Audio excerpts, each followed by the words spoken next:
Whenever I get Huge fan. really, really stoned, I think about Blake Murphy's hands. You've got some like insider conspiracy theories, like Raptor conspiracy theories. I love the little TV they have for him. It's the Jordan Peterson, Michael Grange, Cape Your Nest, Jeff Dowden voice. Yeah. Oh, I went to the same high school as Will Lewis. Like Masai would be pissed on my road trip.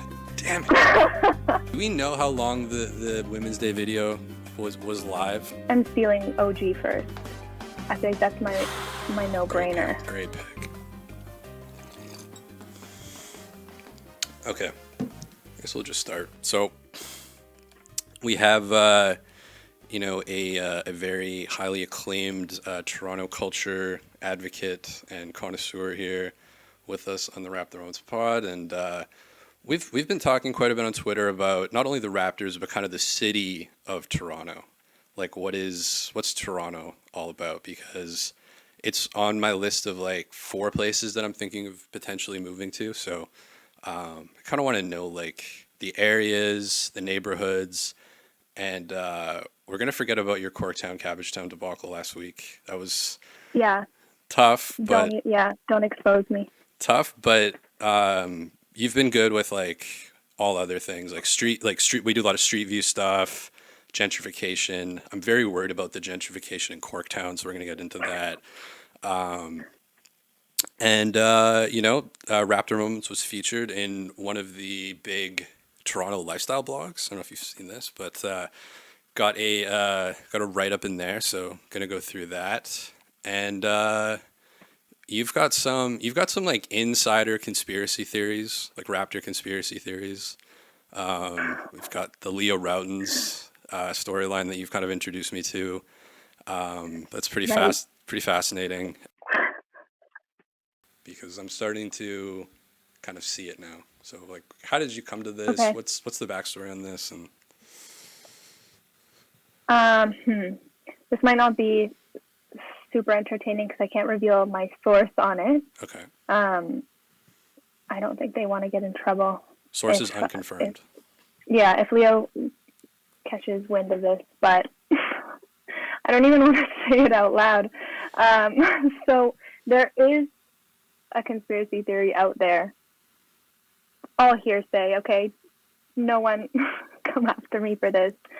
But it's suspected that his suit pocket handkerchief, is that what it's called? I don't even know. I don't know what men wear. It's a handkerchief. I've never worn one, but successful men would wear a handkerchief with their suit, Yeah. Supposedly, they might not actually be handkerchiefs. Okay. I don't know if you wanted to. What could they possibly reveal? What could they possibly be? You've taken us to the 3-yard line here. What could they? Oh God. What are some things around the house that would also shine this, because it's shiny. It's a shimmery, kind of silky. Looks like a nice material, like a material that you would maybe wear. Maybe like it's something kind of soft, I guess. Right. Maybe like that women would wear. Right. Right.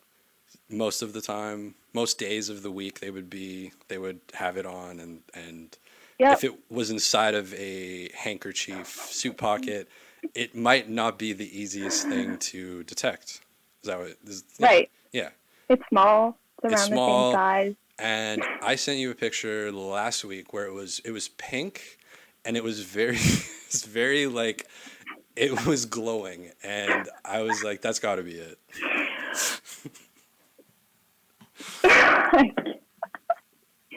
This might be my favorite conspiracy theory of all time, especially because I have no idea where it's been. My source, I don't know where they heard this from either. Do you like the most unhinged.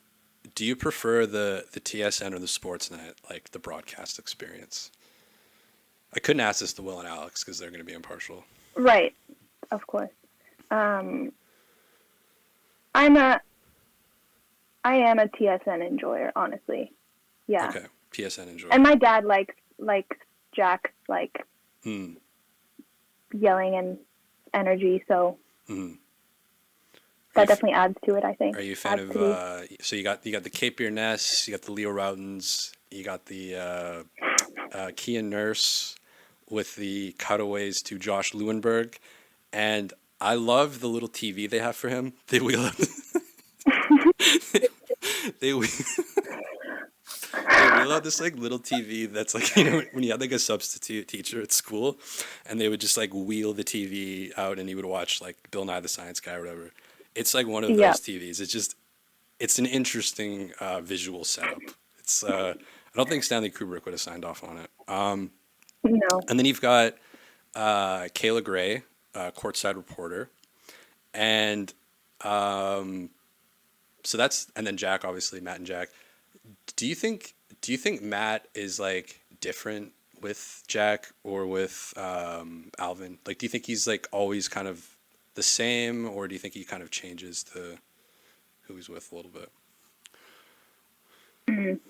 I think he's generally like pretty consistent as far as I can tell. Sometimes I tune out, honestly. So maybe This I could season be has been. saying I'm trying to get Oren Weisfeld on this podcast. You know, we've reached out to him, offered him like $20,000 to come on, but you know he just won't. So we're negotiating, and I think we're gonna do like a full like autopsy on the season because it has been hard to watch. It has. Like, have you been kind of zoning out a bit? Like you've been walking the dog in the third quarter, I've been seeing, and you were late for a game. You had to run back, but you were late. It's just kind of, you know, you're kind of slipping up a bit, and the team is slipping up a bit, and just I think everything is just kind of like. What are your thoughts on this season? Yeah, my effort has not been there. I think it's hard because I feel like the way that I consume Raptors, actually, I heard on a podcast, not sports related, but they were talking about how like men consume sports the way that like women consume reality TV. It's like equivalent for them. That, like, I don't know. That's a broad statement. I don't know how Shouts much to the I Women's agree, Day video, but by the way. What do you think of that?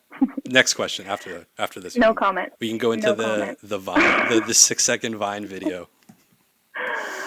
But so that got me thinking how I feel like I watch the Raptors like a reality TV show. Like, I'm there for the vibes, the storylines, the relationships between players, the outfits. Like, that's what I'm always just writing fanfics in my head about like what's going on. So in terms of that, the season just like there's no material, I feel. Yeah. There's very little. Even like this, even on like my end, like last year, I just feel like there was so many videos that I was like behind on and I just like couldn't have the time to make. But this year, I'm like watching other teams play and I'm just like, fuck, I want to make a video on like Mark Cuban being front row seat to Luka missing the littlest bunny, and then you've got Mark Cuban just like standing right there, just like shell shocked, heartbroken. Like that's awesome. Like I want to do.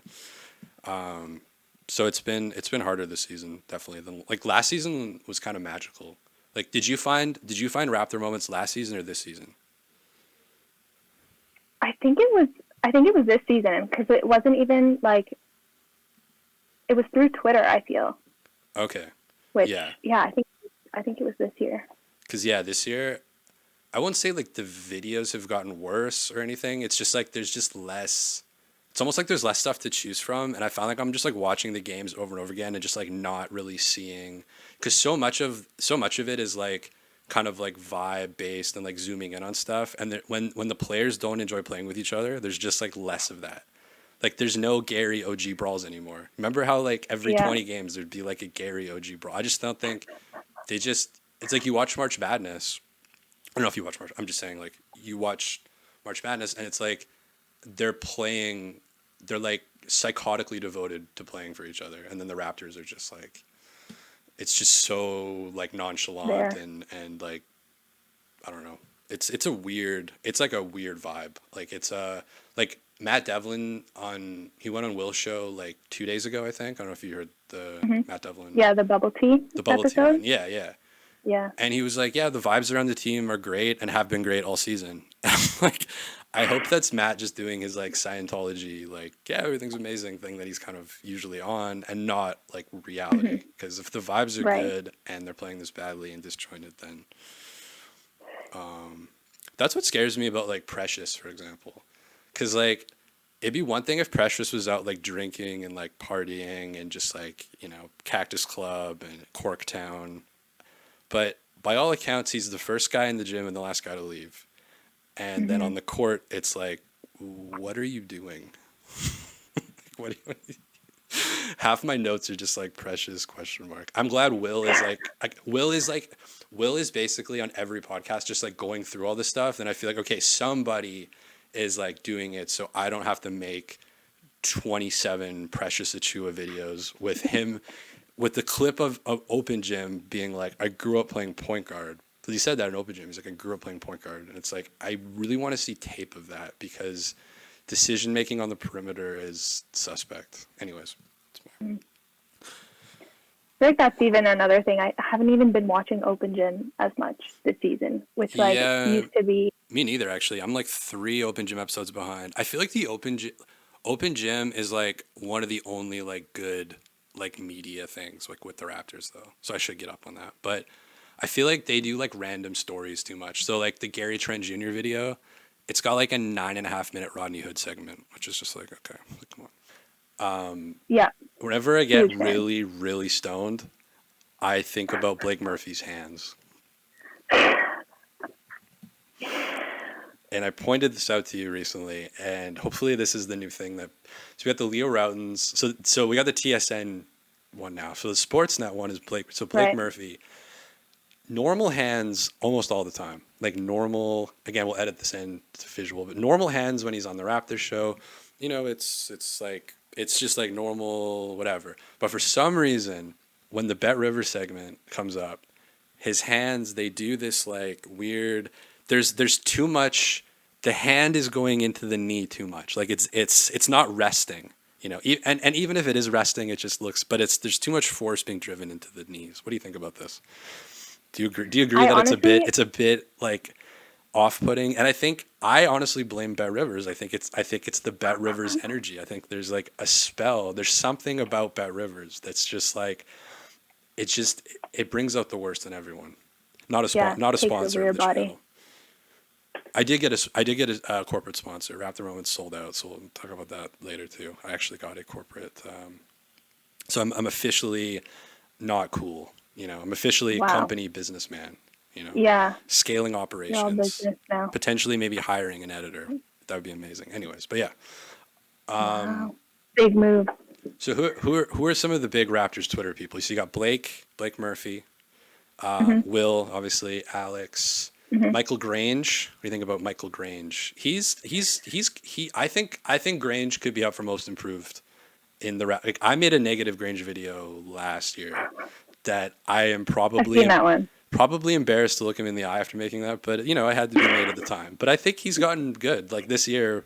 But I think that's almost a function of Will and Alex like opening him up more because he goes on the show now and he talks about like funny shit. Like he talked about like spilling pizza on his coat. Like he's not doing that a year ago. Right. What do you think about this? I don't follow Michael Grange, so I feel like I can't really. I don't think I do either, to be honest. I don't have an opinion. I think most of the people I follow are just like just like silly, kind of dumb. I'm almost like post sports, I think, in a way. Just like growing up around sports, I've just kind of like I'm tired of anything that just reminds me of other things I've seen a million times. Fair.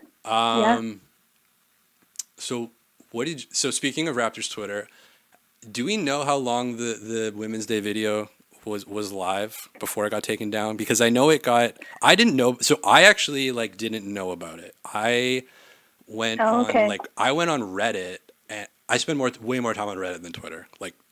I spend a disgusting amount of time. It's actually just it's like what I talk about in therapy once in a while. But I'm on Reddit. I know everybody's burner accounts on Reddit too, by the way. Just anybody listening. I know if you have a burner account on the sub, I know about it. There's a lot of burner accounts on the subreddit. But so there's this big story like Raptors take down women's video. not outraged, but like it was a big story. But I saw it Hmm. like a day later. So when I hit play, I was expecting like just like the worst thing ever. And then when it was over, it took me like a second, and I was just like, "Oh yeah, this video is like 4 seconds long," and it's just like saying kind of the most. Okay, so my take on this is like everything about this was stupid. Like everything. Like the setup was stupid. The idea of it, the execution, the setup. I don't think people were like enraged about it, were they? Like it wasn't like a. And I don't think people were mad about like were they mad at like Malachi and Precious? Like in their defense, they do have like 17 siblings, and Precious's brother is literally named God's gift. So I yeah, but like I think people were more upset with like the actual like end product, like the actual video itself. Just like this is what you came up like what footage did you guys cut? I guess that was kind of what I was left wondering. Hmm. Like what was said that got cut? Yeah, I think that's mostly what I saw too. Is not people being like these like players specifically like suck or whatever. It was more like, yeah, how did this even get past Mhm. however many people are in charge of putting out the content? Like, how many people had to approve this, and no one was like, "Yo, this is bad." Yeah, maybe we should pad this out a little bit. um, Yeah, and then they it's also did the bad. winner's work video too. So the two big Mm, deleted Raptors videos this season. yeah, I think like but the question itself was like weird too because the question was like how wasn't like how do women run the world? And if someone just like asks you that off the side of side of the road, okay, like isn't the whole like okay, like correct me if I'm wrong, but like isn't a huge part of feminism about how like men have been mostly in charge and have done a pretty poor job at it? And like most of the guillotines when we have the revolution or whatever, it's going to be mostly dudes getting their heads cut off. So how like doesn't that kind of go against what like it just seems like such a weird like how do you answer that question? Because it wasn't like what do you like about women, what's special about women. It was specifically how do they run the world. So like the question itself is just like it's just such a crazy question to ask somebody and then get an answer from, and then to cut like yeah. those answers into like a 6 second video. You know, I'm unemployed by the way. So somebody with a salary put that out. Just putting that out there. You know, somebody a Yeah, salary person put that out. But how long was it it up was for? definitely setting up for. Yeah, I don't. I don't even know. It was. I think when I came across it on Twitter, it was still up. Um, and then by the time I scrolled kind of to the top, it was deleted. Like I could still click on it and see it, Mhm. but it said under like this tweet has been deleted. So I want to say it's probably not more than like a couple hours. Oh, it was that short. I think It was so. oh I fuck. Like think so. what do you think happens? Like is there a control room, do you think, where they're like they're just like combing over the replies and all the retweets and stuff and they're just looking at it being like fuck. And then it's I'm always fascinated by this like the behind the scenes like are they just all sitting there in a room and it's just like oh fuck like literally everybody is making fun of us for this or dunking, and then like who makes the final decision? Is it like Masai's coming in and he's just like get this off the fucking internet? Like Masai would be pissed if this kind of shit had to Dude, go all the way up to him. it's not a great, I don't think people will really like remember it, but it's not definitely not a great look. No. But speaking of incredible content and social media and such, we have a article here by blogTO by a writer with the name Jack Landau. Shouts to Jack Landau and his Okay. family. The article is Toronto Raptors bench devastated by fart smell, and this player could be responsible. And we've got a photo of Jeff Doughton and Juancho Hernan Gomez. So we've got we've got my least favorite thing in journalism, and it's the words "this player." anything this city, this play, tell me the fucking Hmm. player. We are not in 2016 anymore. We're in 2023. Tell me the fucking player. And it's Jeff Dowden and Wancho in the header image. Again, I am unemployed. Somebody give me a job. Okay. Starts off here. A fan conspiracy theory is emerging after what looked like a very stinky incident during Toronto Raptors game at Scotiabank Arena last month. One YouTuber thinks he has identified the source of an unidentified stench. So great writing here. Identified, Hmm. unidentified. I just love saying identified. You know, just it's so Hmm. smooth. One YouTuber thinks he has identified the source of an unidentified stench that hit the Raptors bench during a February 23 home game versus the New Orleans Pelicans, a mystery that weeks later still lingers in the air like the smell that created it. This honestly is like the hard. I think I'm realizing this makes me realize like this is the hardest part about being a content creator. It's not about the hate. It's it's about the love. It's The about blogTO article. it's the love stuff that's just like this because it's like I understand what this person's doing, but also like that was a 42 word sentence. This next one, this is a single sentence. Again, just hire me. YouTube channel Raptor Moments offered a comedic breakdown of the game's highlights, most notably detailing a sequence of events that unfolded with just over 5 minutes remaining in the third quarter when cameras cut to the Raptors bench as players reacted in violent disgust to an apparently disgusting odor. 54 words sentence. And of course, again, which what I love about this is again we've got disgust to an apparently disgusting odor. Just excellent writing. Okay, then a link to the video. The video describes how Jeff Doughton Jr. is the first one who notices it. So my idea with this is like just go watch the video. But anyway, so we're gonna read transcribe jokes. One of which was a joke that I butchered. So this is why I hate this because I butchered this joke and he typed it out. Okay, so anyways, okay, the video describes how Jeff Doughton Jr. is the first one who notices it, but he's like whatever. Juancho Hernan Gomez, he goes right for the shirt in defense mechanism mode. That was a stupid joke. Defense doesn't make any sense. It's just I improv this stuff. It's like don't type this stuff out. And Malachi Flynn does the universal I don't know what you're talking about face. Suspect identified. So 2 word sentence. I like that. You want to contrast. Tip for writers. If you do a 57 word sentence, follow it up with a 2 word. It's good contrast. But actually, the contrast point is actually real. Anyways, the foul smell wasn't limited to the bench as the clip showed other teammates and opponents reacting from on the court. Scottie Barnes could smell it from the court. Brandon Ingram is not looking too happy, says the video's narrator. Have you seen the video, by the way? It was I recent. have. Yeah, okay. Scottie Yeah. Barnes, upon returning to the bench, buries his face in a towel to escape the apparent stench. Possibly realizing that his reaction was obviously different from his teammates, Malachi Flynn can be seen reacting to the smell of a full 10 seconds after reacting to the smell a full 10 I don't know why we need a full smell a full 10 seconds after surrounding players recoiled in disgust. But did Flynn crop dust the bench? Or was someone else or were many others responsible? This is blogTO, by the way. 74,000 followers on Twitter. After implicating Flynn for the phantom smell, YouTube video includes what it describes as a conspiracy that shifts blame away from the player and towards fans. It's not necessarily true. It was Caribbean night at Scotiabank Arena. There were a lot of white people eating food they weren't used to. The narrator jokes over footage of Jack Armstrong and Matt Devlin eating doubles from the announcer's table. So, I don't know. Of all the videos I've done, like this is the one that blogTO likes. I guess I don't know. Man. I'm being a dick too. Like I'm happy that it's the high society of like Toronto culture.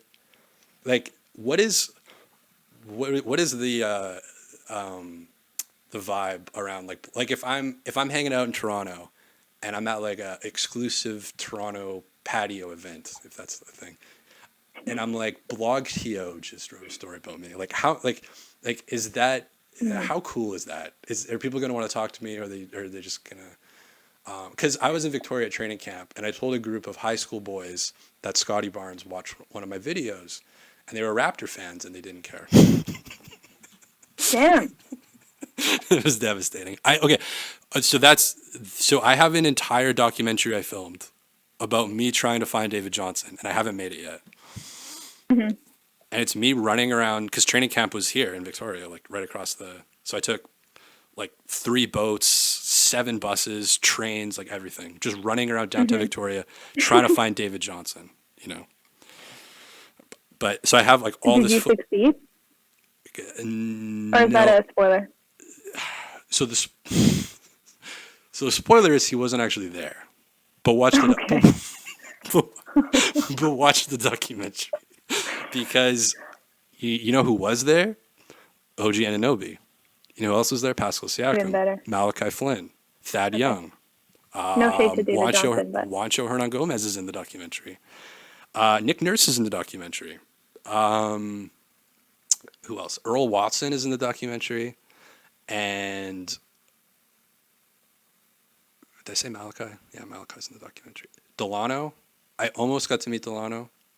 I followed him. I stalked Delano for like 3 blocks. I followed him. Okay, so I see Delano, and I'm like, okay. I saw Nick, and I tried to follow Nick, and Nick walks so fucking fast. It is damn. disgusting. Like he was in his basketball shoes and shorts. This is outside of the Empress Hotel in Victoria, beautiful hotel, in the waterfront. And I see Nick, and I'm like, okay, like security's already on my ass. Security's already like pissed at me. So I see Nick, and I'm like, okay, this is perfect. So I start like following him, but I don't want it to seem like I'm right there. So I hang back a little bit. He's gone. Like 4 seconds, he's gone, and I can see him. Like he's like 2 blocks up, and he was wearing basketball shorts and shoes, and like I've never seen a person move that quickly. But then I see Delano, and I'm like, okay, I'm gonna get Delano here. By the way, I am so caffeinated. Like I have had 7 coffees and no food, and I'm like high as fuck. Okay, and so I see Delano, and but my whole plan was like I'm gonna try to find David Johnson because it's funny because nobody talks about him, nobody really cares about him. So if I ask Scottie Barnes or Pascal about him, that's just kind of like comedic and whatever. But then it hit me as I'm following Delano. It hit me. This isn't funny because they were drafted like next to each other. So it's not really funny if I ask Delano about David Johnson. So I start panicking Right. and I'm like, fuck, I'm like, I can't improv anything. I'm rattled. I'm like fucked up. And so he goes in the 7-Eleven. I'm like, okay, I'm going to wait outside of the 7-Eleven. So I'm waiting outside of the 7-Eleven, and he's in there for like 3.5 minutes. If I ever meet Delano or like get any, like I am asking, like, what were you doing in that 7-Eleven? He comes out with like 14 Powerades, like 14 bottles of Powerade, and he's gone. And I missed it. I'm like, okay, I'm not going to follow him. Like, I'm not following him back to like, I followed him for 2-3 blocks. Like, that's, I can't do any more than that. That's insane. But like, I just kind of panicked. It's just like, I had this whole idea and then it's just like Delano, Yeah. But the I would documentary, have it's great. panicked too. It's great. We revisit a lot of places that I, passed out drunk and did drugs in and, just, lots, my college, all around there, getting chased by security a little bit. It'll be, but I feel like if I make it now, it's like too late. I think I'm being paranoid about that because it was the last training camp, which was like September of last year. I know time doesn't matter anymore in the pandemic, but like, No, I I have say to just make do it. it. You think I should do it? Yeah, like I don't think anyone's forgotten David Johnson. I always I have that photo of him like looking at the basketball lovingly, like seared into my brain. Do you know what I'm talking about? I don't think anyone's forgotten about David Johnson. That's ASMR right there. I'm gonna clip that. I'm gonna turn that into a song. We're starting. I don't know if you. Did you listen to the podcast with Alex? So like, I'm working on a lot of music right now that will be like Raptors. Like Raptor Moments is pivoting into music Nice. record label. That's where the money is. We're gonna get Drake. Forest Hill. The first EP is gonna be called Forest Hill. And Hey, I can direct you to his vocal teacher. That's so. You know what? might actually help. Okay, no, if you could bring the vocal teacher, because we'll do like a follow-up podcast where you bring the vocal teacher in, and the vocal teacher, we can talk about the Toronto man's accent.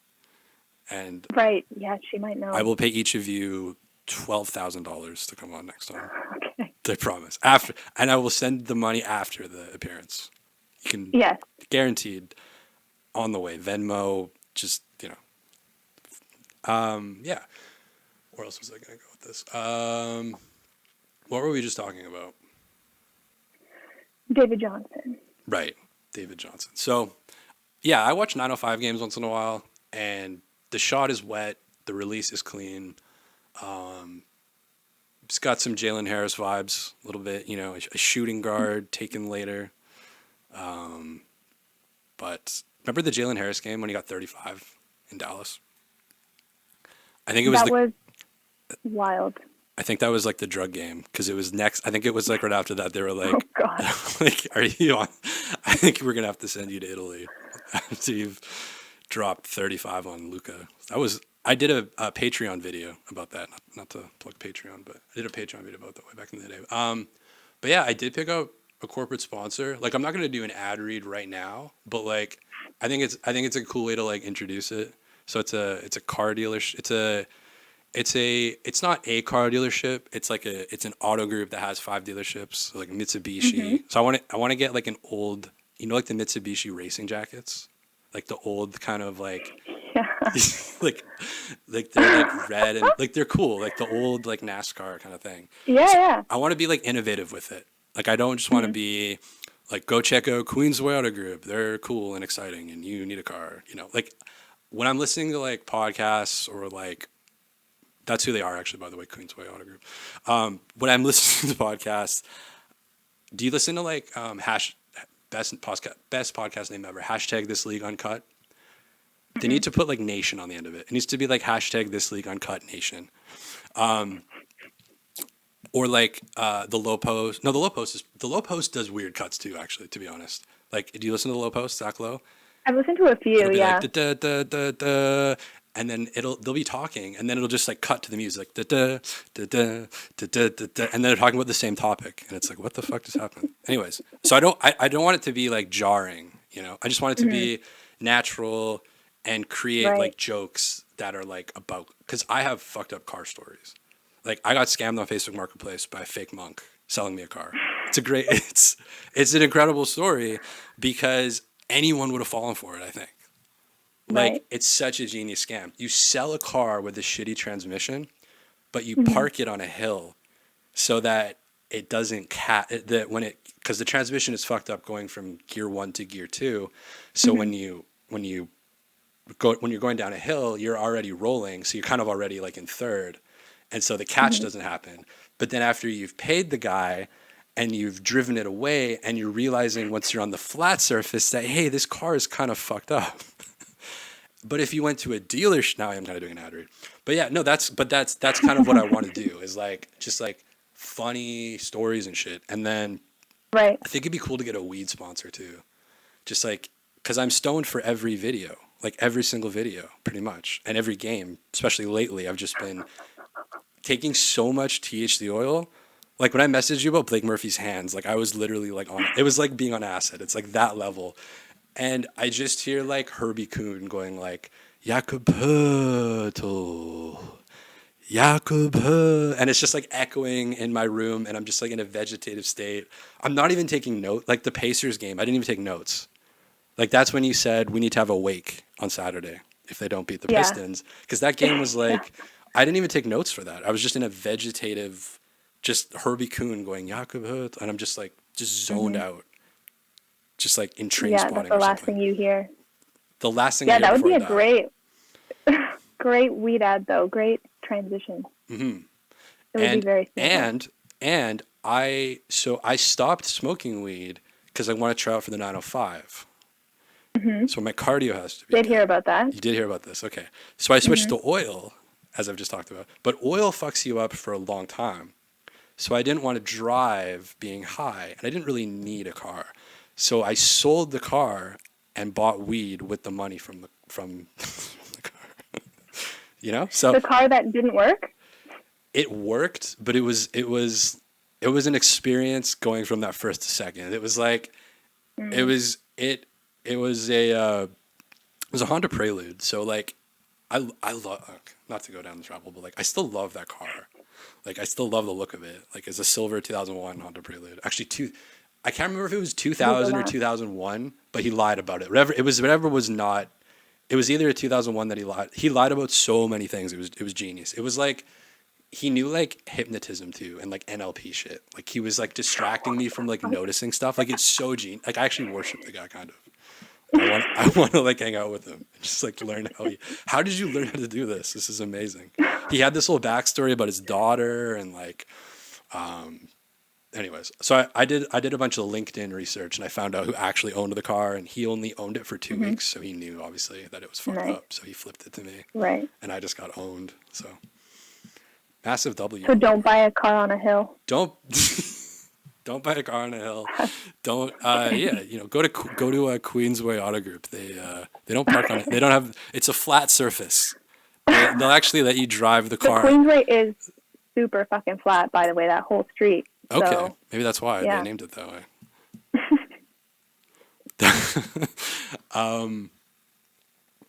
So I think that's like kind of what I wanted to get into, but I do want to do the follow-up pod of the Drake vocal coach. That's, you get to the bottom of this, you know, Toronto man's accent. What players do you think? Oh no, we didn't do the road trip segment. Did you prep for this, the road trip segment? I'm ready for it. I might even have over prepped for it, honestly. Okay, we I can't. think I got into a very deep hole. I think with it that. was so a thing that I forgot to even. It was such a thing that I forgot to put in the notes. To be honest, like it was already a thing. Okay, so backstory here.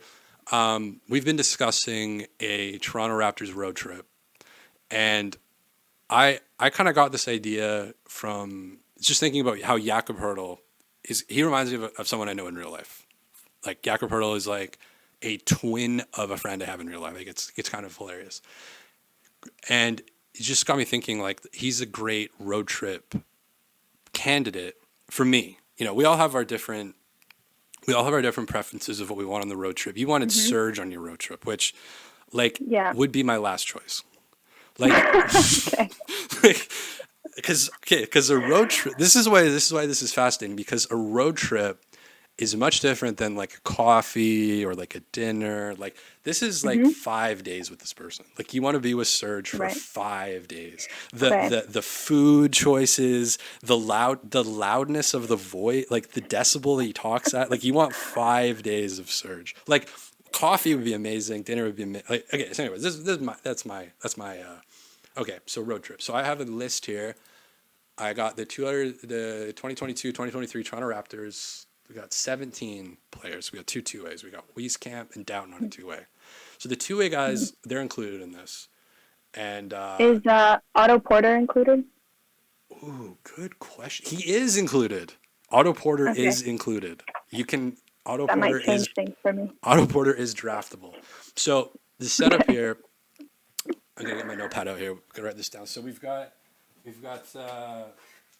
two buses. So you've got a bus, I've got a bus. I'm in Vancouver, you're in Toronto, and this is a Canada-wide. I guess the eastern provinces get screwed, but this is a almost Canada-wide tour basically. And I think we would meet somewhere like Carrot River or like Swift Current or like not Brandon. That's such a random name for a place. Anyways, okay. Okay, so draft. I'm Googling Carrot River right now. Where the hell is Carrot River? That's a Raptor show inside joke, by the way. Okay. It's yeah. I'm out of the loop. A priest from Carrot River is like the biggest Raptor show fan. Okay. Okay, so Raptors draft. So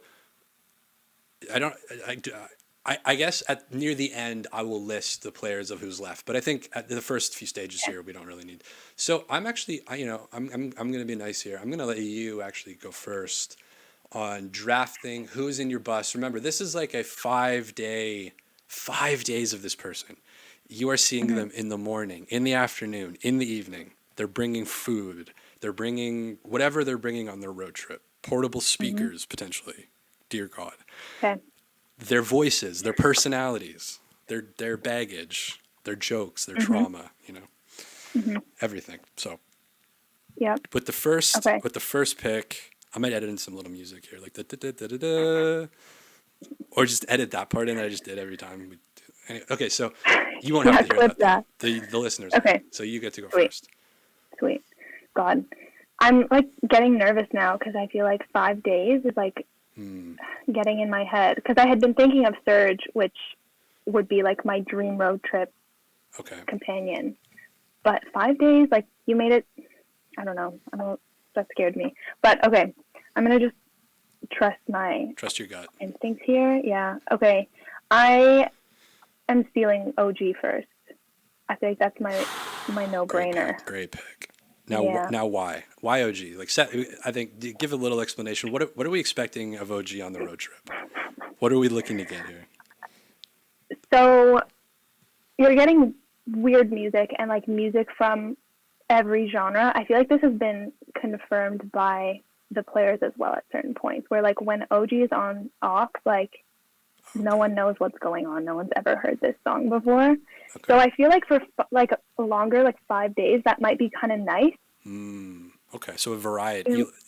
You get a variety of, like one day it might be like, what are some of the things he listens to? I think I heard country. He was into country, and that's been mentioned. I feel like Gary was ripping on him for like some sort of like electronic music. That would be my I don't know. That's an area I'm not the biggest fan, but you know what? Like, I don't know. I feel like OG is just such a vibe overall. Like that's, if this was a draft for anything, like any social situation, I feel like I would pick him first either way. Also, it's a great pick because I don't know how much you're into like the pseudoscience realm of things. So like horoscopes, not my thing. I don't know anything. Personality types though. Okay. I'm hugely into that. Is that Myers-Briggs? And I feel yeah. I've always thought Myers-Briggs was like for people who don't have personality disorders to feel like they're a part of something. That's valid. That's very valid. What are you, like an E? What is it, like E? You're like an ENFJ or something? That's exactly what I am. Is it actually? Yeah. That's so funny. ENFJ. Yeah. I think I just picked the exact opposite of what I am. Interesting. Very interesting. Wait, so then you're not the exact opposite, but like almost. I think. Was that like INTP? I think. I don't know. Anyway. That's yours, INTP? I think so. Okay. So, but OG's OG's a good pick. And so that's the thing. I feel like I'm not 100% sure on any of the Raptors' personality types except for OG's. I'm like 99% sure he's an INFJ, which... so there's a lot of letters here. So we got OGINFA. Okay. J, not A. J, right. INFJ, so that's introverted, something, and judging, I think, is the last one. Yeah. I'm definitely judging. Anyway. I'm changing mine. I'm definitely judging. What did I say? I was INT. So what's the P for? Perceiving. Perceiving. It's basically perceiving versus the judging. words like don't make sense. So OG's were judging. He's not perceiving. The P, I guess the way I think of it is like P's are very like go with the flow, spontaneous kind of vibes. J's are a little bit more like planning. Okay. So he's good. He's gonna be planning things. That's also a benefit. OG can, if there's like a reservation in a hotel, he's gonna be useful. That's a good pick. See, I feel like he'd have things figured out. My first pick got ripped away from me like a week ago. Sorry. And a week ago, like it was so devastating to me. Like, I don't enjoy watching him play on the court, and I have not seen an Adam Sandler movie since Big Daddy, which I believe was like 2008. But as someone who is actively learning Spanish, the idea of 5 full days with Juancho Hernan Gomez doing Spanish lessons, basically. That was my entire road trip, was to pick silent people and then Juancho. So it's just me and Juancho. Nobody else is talking. Mm-hmm. I see it. And if anybody else it. talks, I just put my headphones on and it has white noise playing. That's like the fantasy road trip. Okay, so I don't have Juancho anymore. So Rip. I'm going, and I think this is a great pick. And I think it's a great pick because it's not only great for like potential content, which I have to think about on my end, but it's also it's something that you wouldn't expect the first pick. So, with the first pick on the Raptor Moments bus, departing from Vancouver, BC, Raptor Moments is selecting Ron Harper Jr. Wow. Okay. I'm interested to hear. So, Yeah. first off, seems like good vibes. Always smiling. He's not going to be depressed, but he doesn't seem like loud. Like he's happy, but he's not he's not yapping and causing a ruckus. It's like but most importantly, I mean, this guy, the stories he's gonna have. Like his dad played with MJ on the Bulls. Like Ron Harper was on So the true. Bulls with Michael Jordan, Scottie Pippen, Phil Jackson. So it's just me with the recorder, and I'm like, just any locker room story, any story of growing up. And there's another player who had a dad in the NBA, but he played for the Toronto Raptors and the Portland Trailblazers. So not quite as quite as exciting, but don't steal that pick from me because.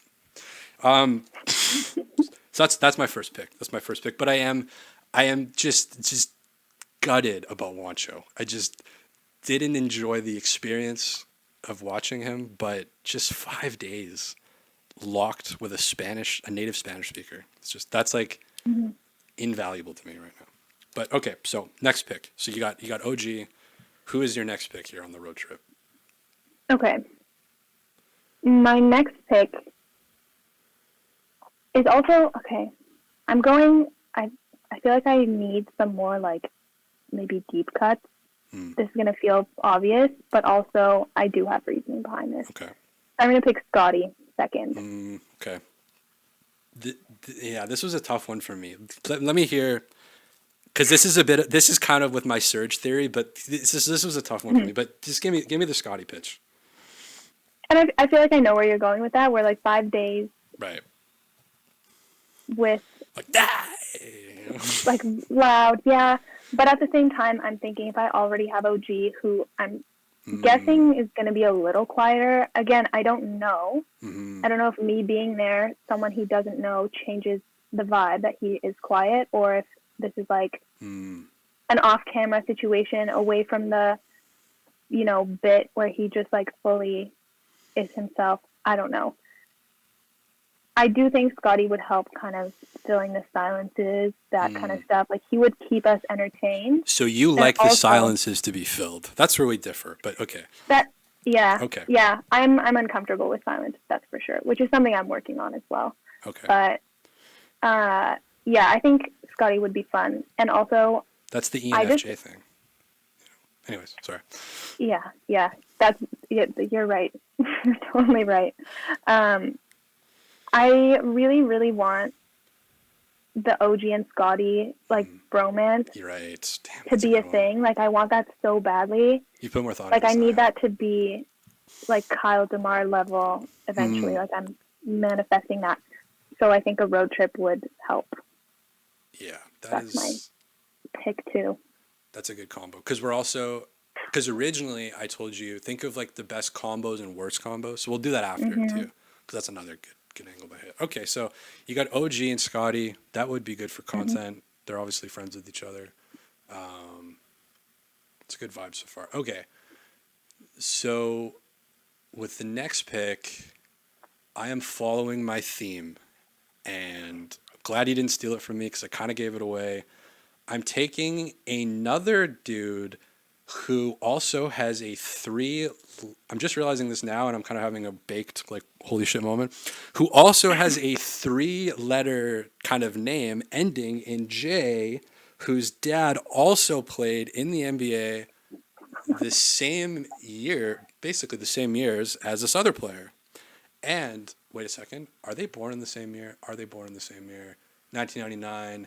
Oh, 2000. Damn, almost. With the second pick, I'm taking Gary Trent Jr. on the Raptor Moments bus.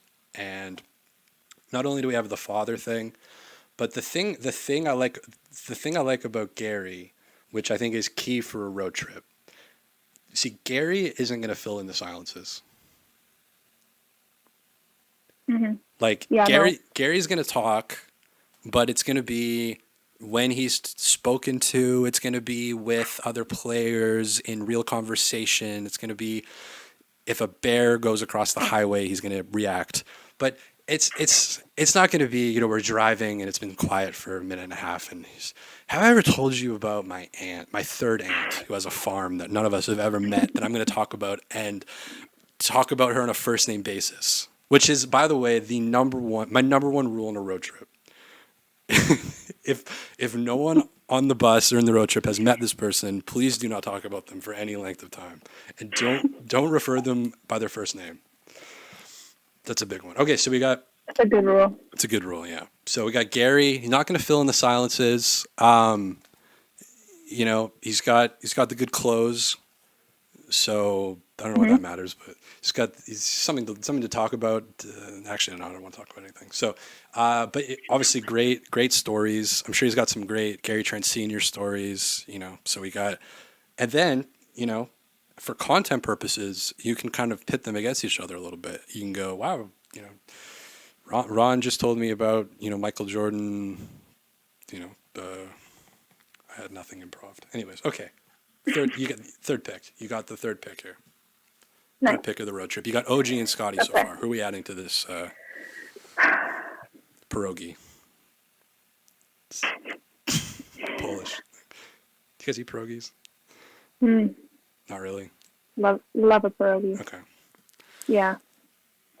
Not really any good ones in Toronto though, but that's anyway. I buy them at Save On Foods. You guys have that in Toronto?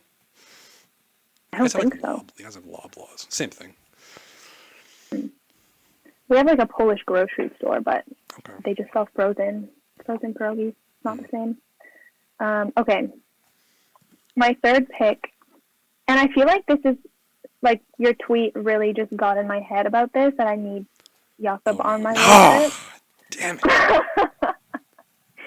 Fuck. Sorry, I knew the tweet was a mistake when I put it out. I knew you were going to... Yeah. And I teased it beforehand, too. So you got OG, Scottie, and Jakob. I feel like that sounds just so well balanced to me, like the three of them. Yeah. Because right now, like, it was a very Gen Z road trip. Right. And then Jakob is a little older, more peaceful, calming energy. I think we talked about this, too, on the original tweet, how he's going to share his snacks with everyone. That's important. Yeah. And passing them around. Getting specific snacks to share. Like, I got this for me, but then I also got this for everybody else. I could see that, And I don't, like, Serge, like, my other thing with Serge is, like, what is he eating on this road trip? Like, I'm super weird with food. Like, that's, in therapy, I'm like, am I a vegan or am I paranoid? Like, I just I'm, like, freaked out of food. Like, anyways. Is it like a Serge, fear thing? If Serge is eating like a whale testicle sandwich or something in like Brandon, Manitoba, I'm just like, is it what? Sorry. Fair. It's an INTJ. It's an INTJ thing. I don't know if food pickiness is like a typical. With animals, I'm thing. an ENTJ. Does that explain it? I don't know. Is it like texture? 3 people will get that one. Okay. What? Do you feel like it's like a texture thing with food? You're just like... Oh, man, it's so many things. Like, it's... Okay. It's... Some things is texture. Like, I got it down to a point where I was, like, vegan and fish. And then it was, like, a slow process of elimination of fish that just started to gross me out.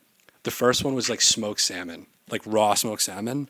I used to always put it in like quinoa, and then I'm just like, no, like it was the You're texture. done. It was the texture. I was just like, I can't do this.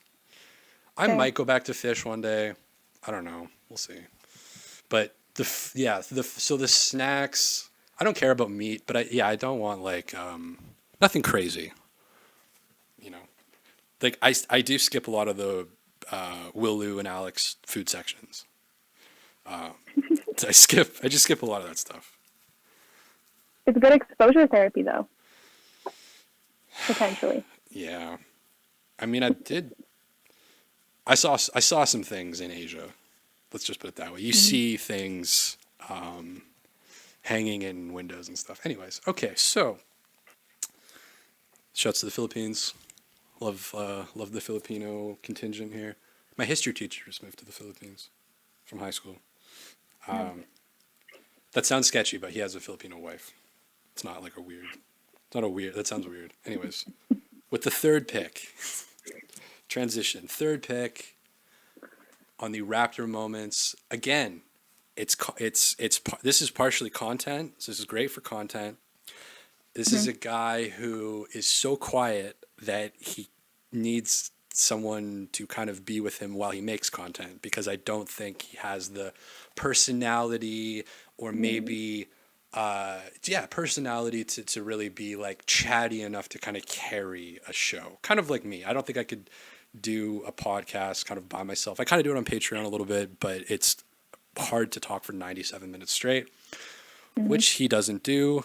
And he's kind of a quieter guy. He's into the 90s like Bulls, which I like. He's a big Rodman fan. I think I know. Do you know where I'm going with this? Maybe. With the third pick, going with Christopher Boucher. Yeah. So That's a good pick. So it's 3-3. I got Ron Harper Jr., Gary Trent Jr., and Chris Boucher. You've got OG, Scottie, and Jakob, and you are now up with the fourth pick. Okay. My fourth pick is going to be Precious. Okay. I thought that was coming. And I don't know if I have any other reason for this other than I think he's funny. It's funny. He was good on Open Gym. He was in Victoria on Open Gym, and in the training camp episode. And I loved what the editors did. I don't know if this was on purpose, but they had Justin Champagne, because they have all these Victoria. I don't know, have you been to Victoria, BC? Haven't been West Coast at all. Okay, I went to university there. I've lived there for 2 years. It's like in the beautiful, like amazing place. And Justin Champagne, they're interviewing him, and they're like, "What do you think of Victoria?" He's just like, "Yeah, I like big cities more." I'm just like, "You fucking." And then they go to Josh Jackson. Shouts to Josh Jackson who got cut, and he's like, "Yeah, I'm really surprised that it's like nice over here. I wasn't expecting much." I was just like, both you guys got cut, and then it goes to Precious. And Precious is like in the waterfront in front of this like statue, like wooden statue, like a First Nation statue. And he's just like vibing with it like so hard. He's like, "Oh, this is so cool. I love like art from different countries and how it like lines up." And he's like walking. Victoria waterfront is amazing, beautiful. I might edit it in to this part. And he's like, he gets a lemonade and he's just like vibing. So I gained a lot of respect for Precious after that. After my second home city was slandered by two borderline NBA players. Okay, Precious, good pick. With, Infectious laugh too. I feel like that would be good. I love his laugh. So my next pick, I don't know why. I just realized this now, but I am all in on the juniors. Love the juniors on this bus, and I am picking the next junior, Otto Porter Jr., for no other reason than I want to find out what happened with the toe. Fair. Got to find out what happened with the toe. Great and reason. I feel like if 5 days on a bus, I'm going to get it out of him eventually. Give me 5 days with any person in a bus, and I will dig the truth out of them. I will be the only journalist with the scoop on Otto Porter's toe. What actually happened with the toe. It's a mystery. He's not with the team anymore either. We don't see him really. Like I haven't. When's the Right, last he's time you like saw? home, right? He's kind of a I'm mystery, assuming. which I think adds to the pick as well. It's a Mm-hmm. kind of a rare. I think even just seeing Otto Porter Jr. would be cool. I guess that's what I'm wondering is like, do you feel like it would shift the vibe in the bus when everyone else is like, Fuck. hey man, Yep. where you been? Okay, I hate the pick now. Hey, That's such an but that's it could such a be thing I good. should have got as an INTJ. Oh, I can't believe that made it through my filter. That's a great point. You've put more thought into this. You than I never have, because know. the chemistry is important. You know what? Maybe I didn't. Focus. You've got a good chemistry here. You know, you've got people who probably, yeah. It's the personality types. I like your bus more. Weird Okay, so you've got psychoanalysis I'm doing here. okay, so you've got Precious. I just took Otto. Mm-hmm. Whose pick is it? Did you pick? Did I take Precious or did you take? Who took? You I took Otto just now. So yeah. Okay, Sadly. so you're back on the board here. So okay, so we're kind of at the point now. We're about halfway through. So far Mm-hmm. left on the board, we have Pascal Siakam, Fred VanVleet, Thaddeus Young, Christian Koloko, Malachi Flynn, Delano Banton, Jeff Doughton, Will Barton, Joe Wieskamp, whose cameo price is fluctuating. Is it? Yeah, I've been tweeting about that a lot. That's like one of my big things. He dropped his cameo price. I was going to get him to do a cameo for this podcast and just give him like the dumbest fucking script to read. I actually need that to happen. Yeah, and it was like, So badly. it was like $156 for like a business cameo. You can do a birthday cameo, but I read the fine print and apparently I could get in trouble. And he'll know too, because it's obviously like for a pod. But if it's for a podcast or for a whatever, you gotta pay the 100. It was 156, but then he dropped it to 134. But now it's tied to the U.S. dollar, so it's always fluctuating. And I just have this story in my head of it. He changes it based on his 3-point percentage. I'm not gonna lie. I thought those tweets were a bit like I didn't know. That No, that's real. Real. I'm probably gonna make a video about it. But okay. So you're up next. All right. I'm going to take Pascal next. I knew that was coming. Yeah. Great chemistry with Jakob. You can set up the picks a little bit too before. Like, tell me your reasoning before. It's a little Right. more, Yeah. I'm just a little more suspenseful. Hitting you with them. Retention. It's all about the customer customer retention. I'll People build love a some little bit of retention. Good feedback. Yeah, but so Jakob and Pascal, that's a good combo. Yeah, like you just need that. Which I thought that you were going to take Jeff next when you said you were taking another junior. I completely thought that he's not listed as a junior on here. Oh, that is surprising. Basketball Reference not listing Jeff Doughton as a get junior. it together. Wow. I might just do that though, to be honest, because it is my pick next. Okay, so with the next pick,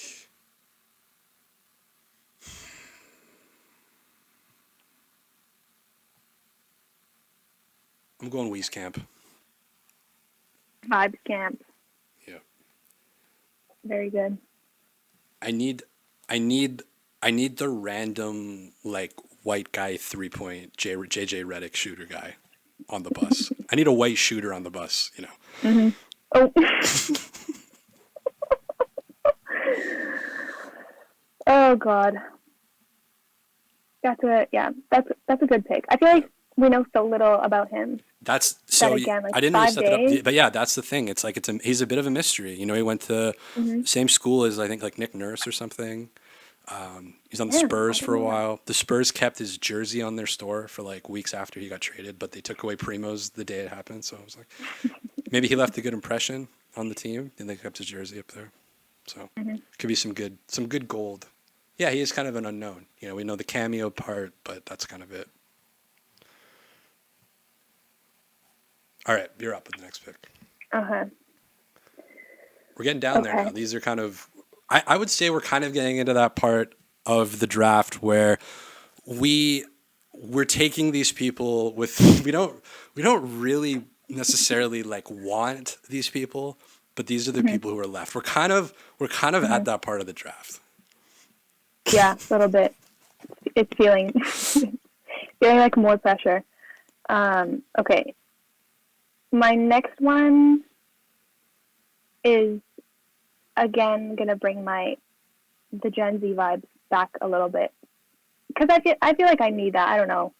I always need more of the silly vibes again. This is keep Twitter silly, keep my bus silly. So I'm gonna pick Christian Coloco. Okay. That's good chemistry with Pascal too. Very true. Same city, and so you got lots of connections here like this. I'm kind of shocked that you haven't taken a certain player. Based I have on reasoning for it if I'm thinking of who you're thinking of. okay, yeah, a pinned tweet. Right. Yeah. You have a reason? I'm fascinated. I do. Fascinated with the reason because he's not someone I really want on my bus, Okay. to be honest. So he might be there for a while. Anyways, okay. So it's good chemistry there. Next up, this might be kind of awkward based off some of the videos I've made, but again, this falls on my quiet. This is a quiet guy. You know, he's. Let's just say, I think his dad he's quiet, but his dad kind of makes up for it in loudness. Like his dad brings the family to a homeostasis. And so I'm taking Malachi Flynn with my 8th pick, whatever it is, 6th pick. Malachi Flynn. Nice and quiet, not going to ruffle any feathers, probably has some crazy dad stories. Grew up in Seattle, right down the highway from me here, so we've got some PNW. A lot of tons of NBA players from Seattle, by the way. Just random fact. Didn't know that. Paolo Banchero, DeJounte Murray, Zach LaVine, Malachi Flynn. Malachi obviously the best. Kevin Porter Jr. Anyways, Joe Harris kind of. So, I cannot wait for the reason, but we're gonna keep going. But the reason is that's retention.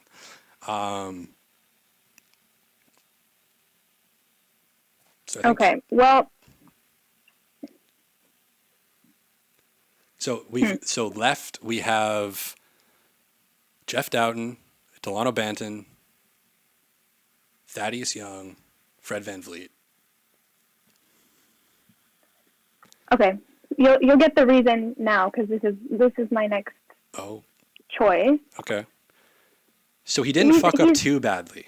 Yeah. It's not a huge fuck up, but it's enough to put him at your 1, 2, 3, 4, 5, 6. So this is essentially he's the 13th pick. So he's done something wrong.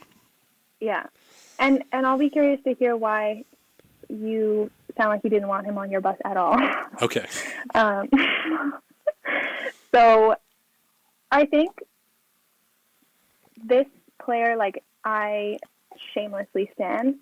But thinking of a 5-day road trip or any road trip, like, I don't know. I think it comes down to just my deep need to be liked by people, where I feel like I would feel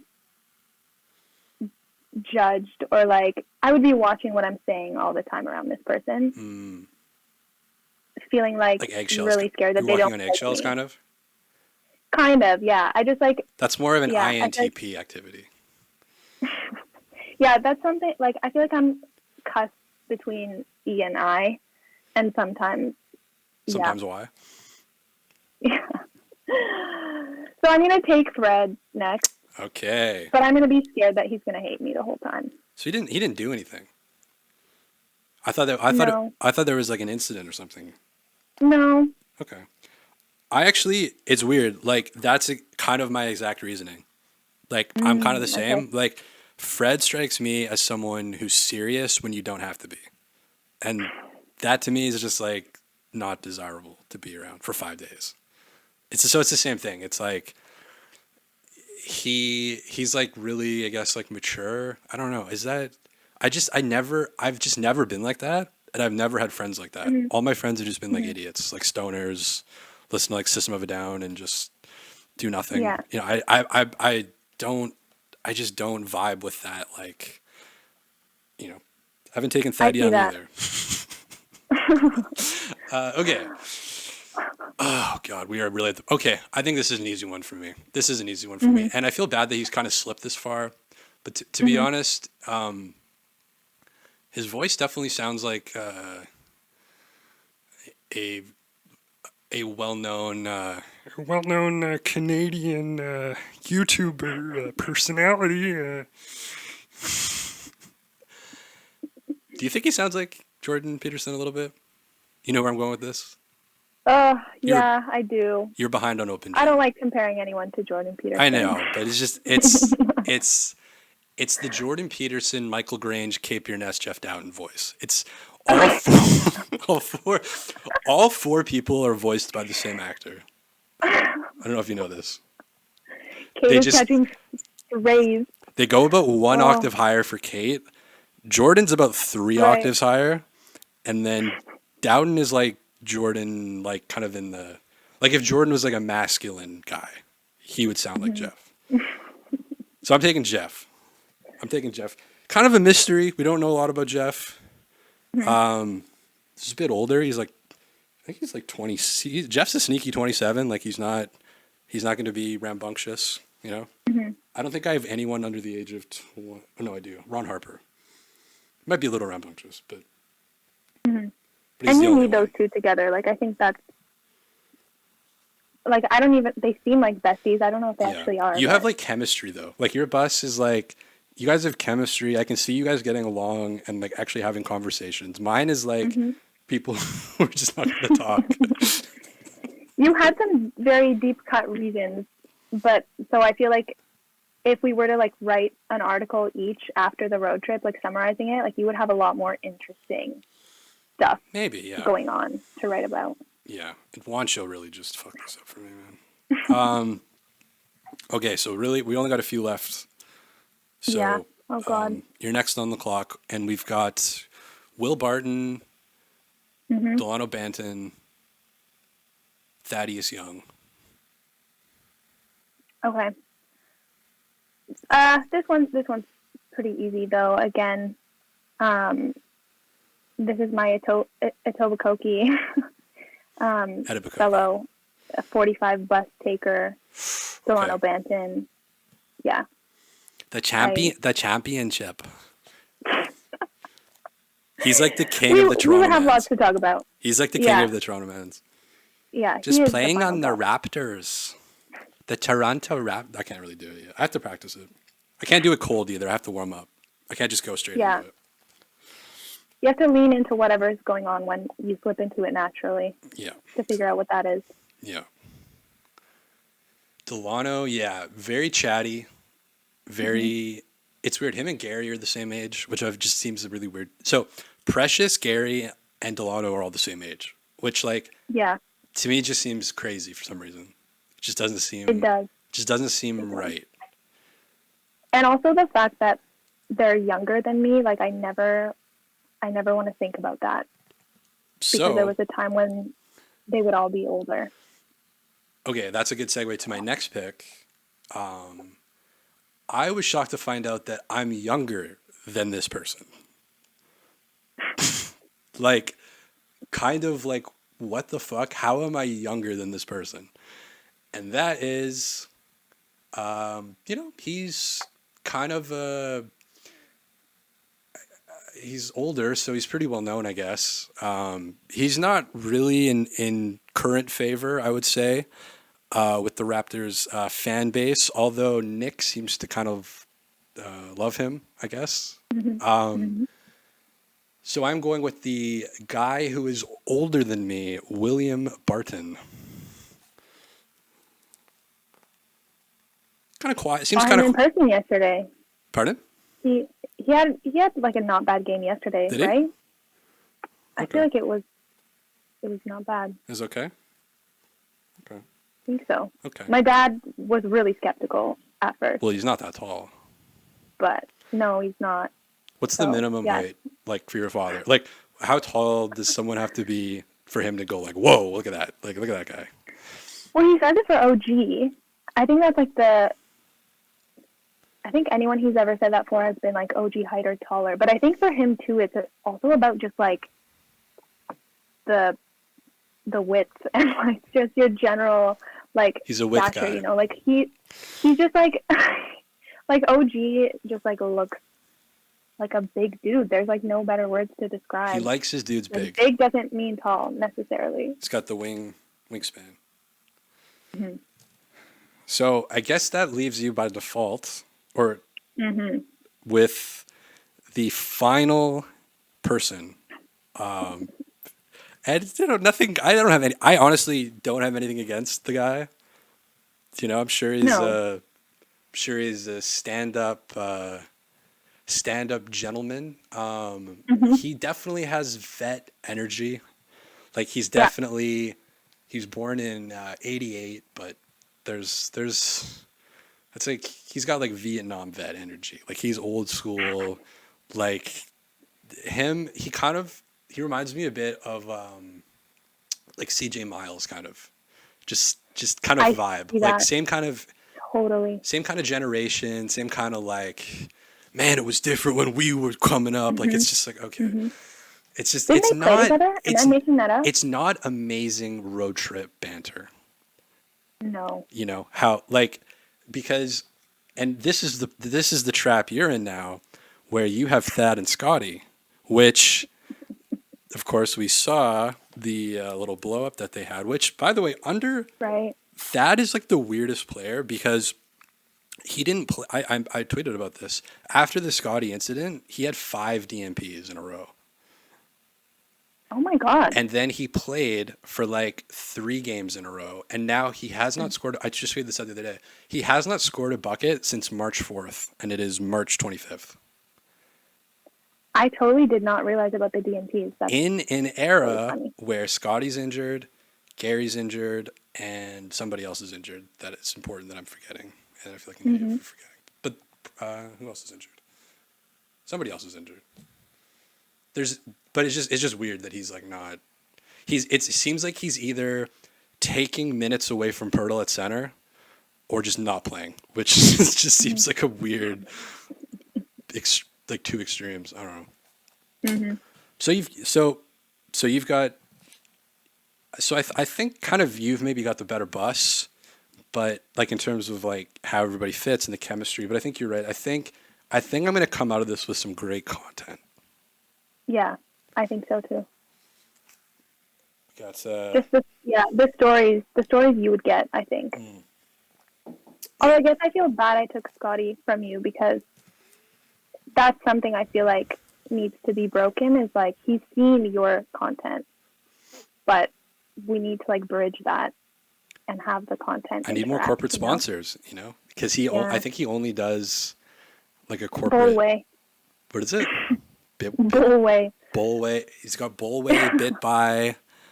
I need like a B. I need a B word. I need to start like a company, and it'll be like a crypto weed, NFT, blockchain, psychotherapy company with offshore accounts in the Caymans, operations in Brazil, Panama, Jamaica, all kinds of kind of grow operations, and I'll pay Scottie like $10 million to ask him like what his favorite flavor of pizza is, because that's probably all he would answer. Yeah, like he did an interview with Yahoo, and the first Mm-hmm. question they asked him, there was a cut. Like they asked the question and then it cut to like I noticed that as like an editor. It's like I'm tuned in like it's my child. It's like I noticed like a cut. True Cycles, we'll see. There was a cut on the Alex Wong podcast that I did last time, so we don't have to go into that. But I noticed cuts, and okay. So I think to kind of wrap up here, we've got. So what do you think would be the most awkward combos on the road trip? I'll kind of go first here. I really kind of dreaded. I don't know why. I just in my head, it seems like these two people couldn't be more different. And it just seems like on a road trip would just be like hell. Like if I'm driving and it's just these two guys, Hmm. Delano and Fred, I can't see that being enjoyable. Mm, I get that. And it's weird because they're both point guards, like they should.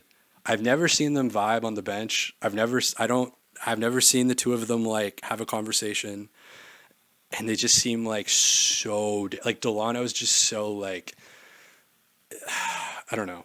They just seem like so different. Like I just can't picture. Can you picture driving a car and you've got Fred and Delano? Like it's just I don't know. I I just feel like can't it would see. be tense. Yeah, it's just Yeah. off the bat. It's just weird. Something Yeah. about that pairing is just weird to me. Hmm. I feel like I have a similar thing, but definitely not as good. Like, I have no reasons to back this up, but I feel like Gary and Jakob are also like Dude, that's one of mine. so opposite. That's one of mine. That's seriously one of mine. I feel like they're literally polar opposite personalities. Can you imagine them having a conversation about fashion? They wouldn't. That just would never come up. My favorite was he's changed this now, but my favorite was Jakob's like I think the first 4 games with the Raptors, Jakob played with black socks and those white Nikes that are like you'll see them at Sport Check. They're like the dad like the dad white Nikes with the black socks. And I was like, this guy is perfect for the Raptors. Like everybody's trying to get their own shots. Everybody's, trying to get it seems like anyways, a lot of that. And then you just got this guy who's just like playing team basketball, Hmm. And then yeah, the other thing too because this was totally one of mine as well, is just like how they play is like so opposite as well. Like I think Gary's actually kind of underrated by a lot of people, but he's also like he's not going to pass on the fast break. Like he's not if it's a 2-on-1, like he's going to end up in the stanchion one way or another. Like he's not dumping that ball off. Whereas like Jakob is probably unless he's got a wide open lane for a dunk, like he's probably going to look for a play. So yeah, it's like on the court and off the court. It's kind of weird how Pascal and Gary have really good chemistry. I don't know if you noticed that. Not personality, but on the court. They play off each other Yeah. really well. I wish Scottie and Do Pascal you think had, they the chemistry, wouldn't? had that same chemistry. Yeah.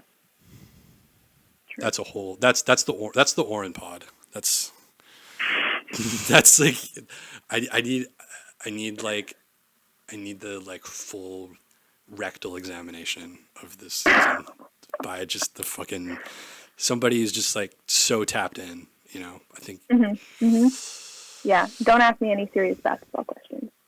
yeah. Kind of when I threw out the chemistry with Gary and Pascal, and the kind of it's just I barely even know what I'm fucking talking about anyways. Okay, so do you have some other because that was mine too. Damn. I think Scottie and Thad would be Right. You're deep in that conspiracy. yeah. I think the Thad Scottie combo wouldn't be ideal. Mhm. I think Thad is very like what's the word? He's very like philosophical, I think. Like it's perfect that his name is Thaddeus. Like you couldn't it's just like it's like the perfect fucking name for like someone like this. He's just like he's got the Seneca. He's got the Seneca quote ready. He's got the Marcus Aurelius quote ready. And Scottie's just like it's just he's vibing, he's bopping around, he's in the moment. And Thad's just like reading like ancient Greek mythology and how it's all like connected and everything. I just don't see that going well. It also just like blows my mind, like actually thinking about it. How old is Scottie? Like 20? Scott Barnes 21. was born, I have it in front of me, August 1st, 2001. So he is, my math sucks, Okay. 20, Not 20. 21? 22, I think. Yeah, he's 22. Somewhere around there. And then Otto, yeah. Otto. Thad is an 80s Thad. baby. So. Like, in what other world do people with those like age gaps have to be like such tight coworkers, I don't know. It's wild to me. Yeah, that's a good one. So I think there's probably like I can't see like actually I guess that's not bad. I guess like my thing with OG is I just don't feel like I really even know a lot of the time, like if it would be awkward or not. Like he's just kind of like, I talked with Alex about this. Like Alex said Nathan Fielder is giving him way too much credit, and that's probably true. But I just feel like there's a bit of that where like maybe there's like a secret identity of like OG opening up because were you kind of surprised that the OG, I don't know, the OG Gary thing, have we seen any signs that that's still like, because that was a huge story last year, was just the Gary OG bromance. Like, I guess Gary was 2 seasons ago, really, but like, it was like 11 games in was the Schroeder incident where OG just like dropped Schroeder and then Gary's like the first one over. That was like 11 games in. They Yeah. were already super tight. Now it's just like, I don't know. I just don't really see it that much anymore. I'm not saying it's not there, but There hasn't been enough like on-court altercations to test it recently. I feel like we need more of that. I was gonna say Not that we need more of that. I was gonna say another awkward one was like Thad and OG. Just like that would be kind of weird. But then I'm like, OG would probably just like agree with everything and go with it. Yeah. I feel like I truly believe that OG gets along with like everybody. Yeah, and that's why he was the first pick for your road trip. So Yeah. Maybe I'm delusional, but no, I think that's smart. I think that's it. So we got the push for the play-in coming up. You excited about that? You jazzed about the playing? I was gonna say playing Svi Mihailuk and the Hornets, but they're not gonna be in it. Are you excited for the play-in? Are you really gearing up for the push? I'm excited. I feel like I don't have expectations either way. That's how I keep my peace and my sanity. I want to see. I just want a good Jeff Doughton game. Honestly, I want to see playing Jeff Doughton. That's what I want. You think Jeff Doughton's getting into the play-in game?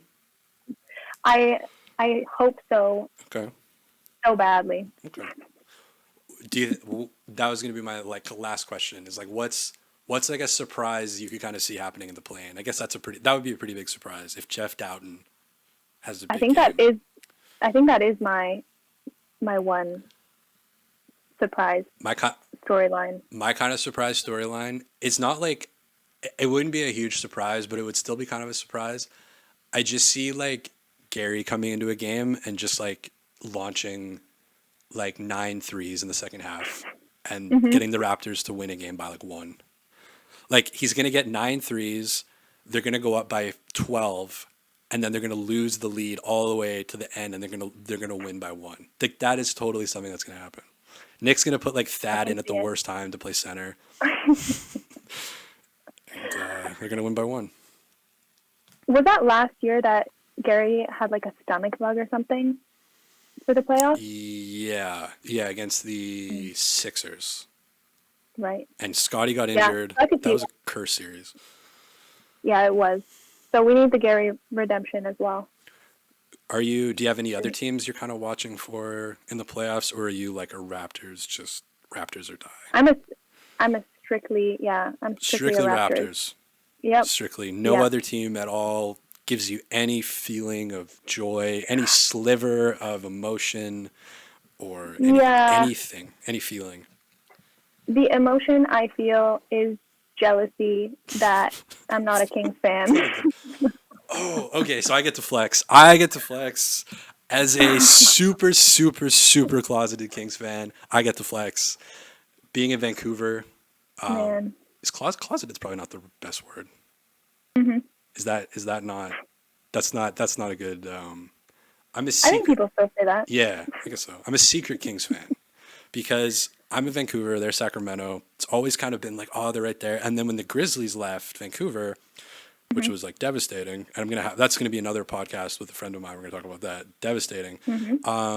Mike Bibby, who was like he was the point guard on the Grizzlies. This is probably, but he went to play for the Kings. And that was like 2002 when they were like sick. They were like the best. I think they were the top of the West. They had like Chris Webber, Doug Christie, Mike Bibby, Peja Stojakovic, Raptor legend. And they were like the most fun team to watch. They were like the Warriors before the Warriors from like 2001-ish. The 2002 Lakers series is like the peak Tim Donaghy like ref scam kind of thing. So they've basically sucked since like 2004 or 5, I think. It's like it's a 16-year playoff drought, but they've like tumbled, and they've always been my like third favorite team. Like they've never been my like favorite, but they've always been like my third favorite. Like always cheer for Peter Stojakovic in the 3-point contest. He won it twice. Shouts to Peter Stojakovic. Just I had a Chris Webber jersey when I was like 9 years old. Like it's a secret. It's a secret like soft fandom thing that I can't really brag about. Like I can't, but I do watch more Kings games than like other teams. Like I have NBA TV. They come on late at night. So yeah, Kings. They would be sweet if they did something. I don't know if they will, but Now is the time to brag about it. Yeah. Quickly. Get a purple headband and Kings moments. Sonic's got to come back, man. Oh my God.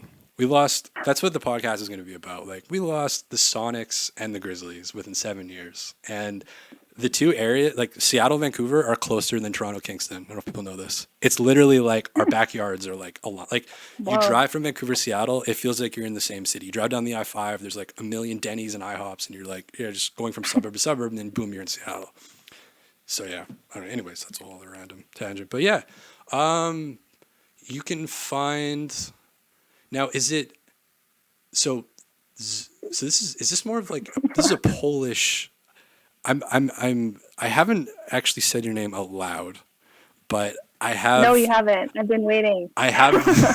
So I have my notes are titled ZOS Pod, and I'm gonna go. I'm going with Zosh. So that is how you would say. I got it. Like my Twitter name. Okay. Yeah, you got it. I got it. So it's like that is a nickname, but that's what I'm gonna go with. And you are mad. Yep. What are you mad about? So I made that handle the day after I got locked out of my first Twitter, and I was pissed at Twitter. So that's what I made my handle. You're mad at Elon now. So it's still true. Now Elon, it's transferred. Yeah. Originally it was Jack, whoever Jack was at Twitter. Mm-hmm. He's gone now. Yeah. Okay. Yeah. So you got silly Raptors tweets only. Mm-hmm. Anything else you want to plug? No. You've got any big kind of culture events coming up? I know you were talking about some big culture stuff that you were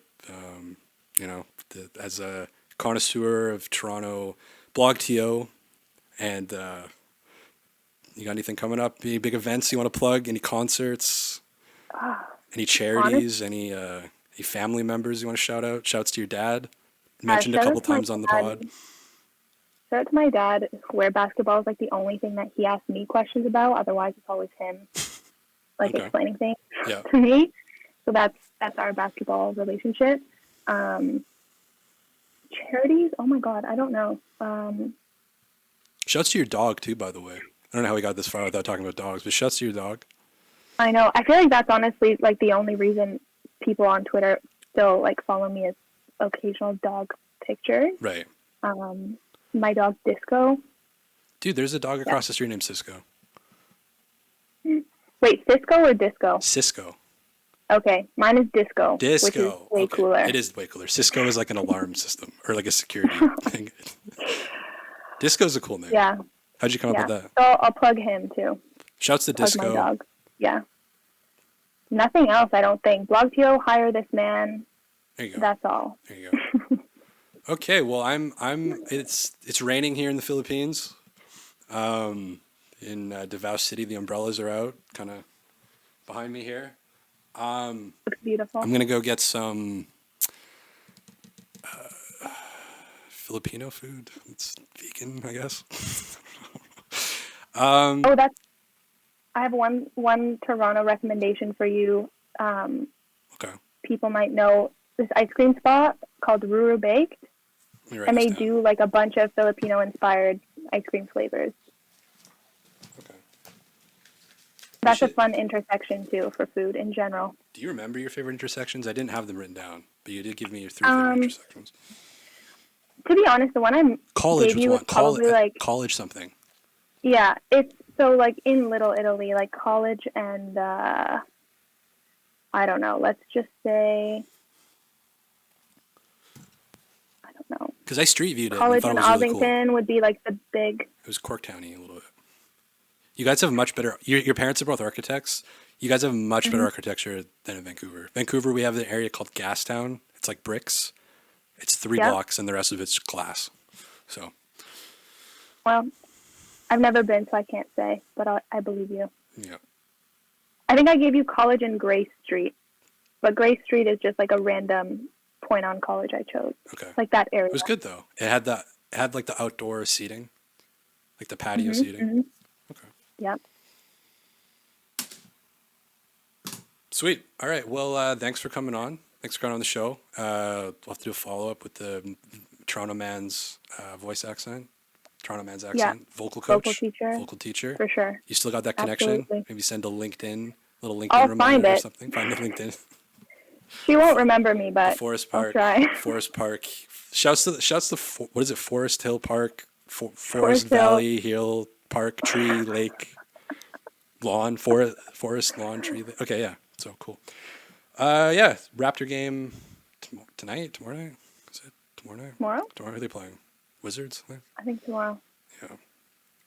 Dude, if they would have lost last night to Wiseman and Begley, like that was just then we would have had a wake, I think. But maybe in the offseason. Yeah. It's because I was there. I'm 2 for 2 this year, so. You were at the game? Mhm. Okay.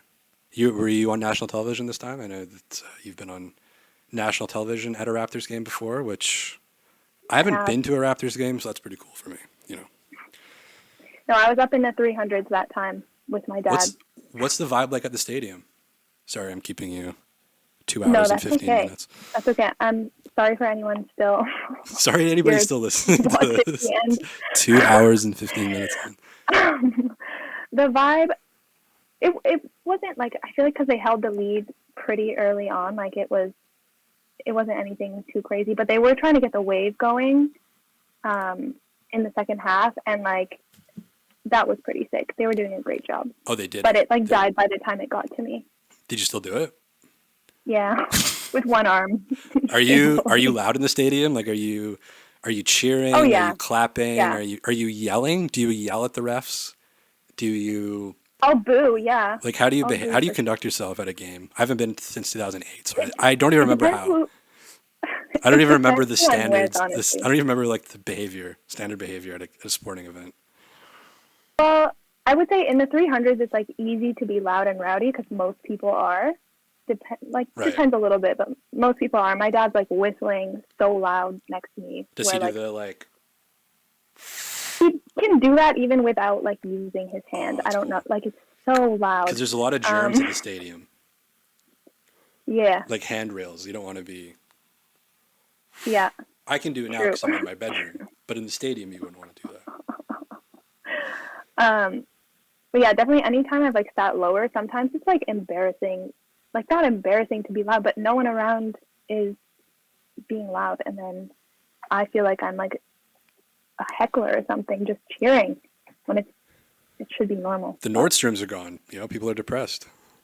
Mhm. Why is the vibe so bad in the stadium? It's just too expensive. Yeah. That's all it is. And it's going up next year too, so. Fuck. I'm gonna move to Toronto and just go to every 905 game and like random I'm just gonna go watch pickup games. And I think that's the move. Paramount Fine Food Center. What is it? Paramount? Yeah. Paramount Fine Food Center. Okay, that's where I'm hanging out. That's the spot. So you should live on the West End then. Live like closer to Etobicoke and then quick drive to Mississauga. At Etobicoke, where I grew up? Yeah, definitely. Yeah.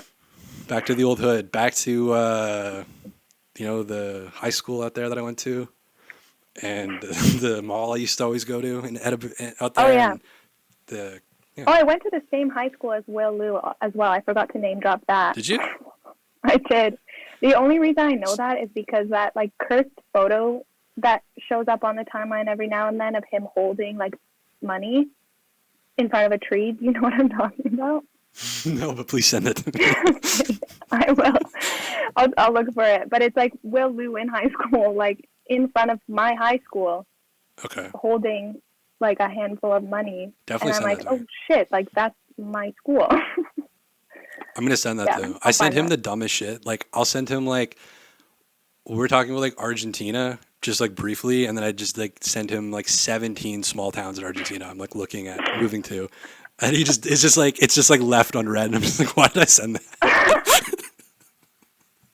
Like, why am I saying? That's just like way too much. And I'm bad with that. Like, I'll just send way too much information. If I'm really into something, I'm just like, here's. Anyways. Mhm. Just hyperfixate. I Yeah, do but that. he reached out to me originally. I want this to be on the record. Actually, this is the last thing. I keep teasing this. This is the final point on not the recent banter pod, but like two banter pods ago. I think Mhm. Will kind of instituted.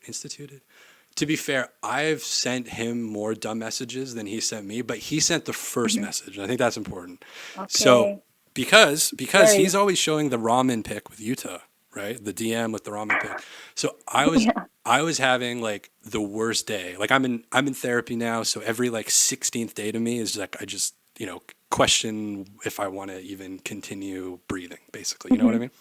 It used to be every day, but Mhm. now therapy it's like every 16 days. It was like one of those days I was like Nice. walking in the rain to the dispensary. It was like Sunday morning, like 11:30 or noon, in the rain walking. Got home just like super depressed. Open up my laptop because I only check Twitter on my laptop. It's not on my phone. And it's a DM from William Liu, who I have never spoken to before in my life. And it's 4 words. Coloco watched your video. Nice.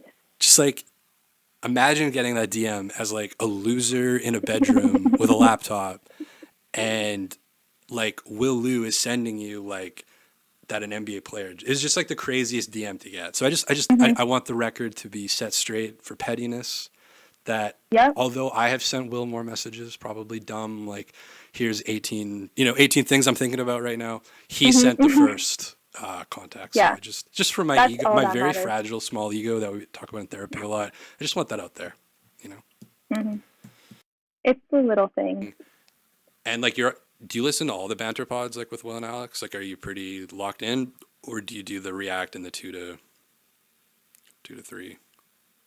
All In the West Coast, it's my 11. job right now has a lot of driving involved, so I feel like I've listened to more of the banter pods than Mm. previously. But They, yeah, I wouldn't say I have like all of them they, up to date. they had a new one out like 2 days ago. It's really good.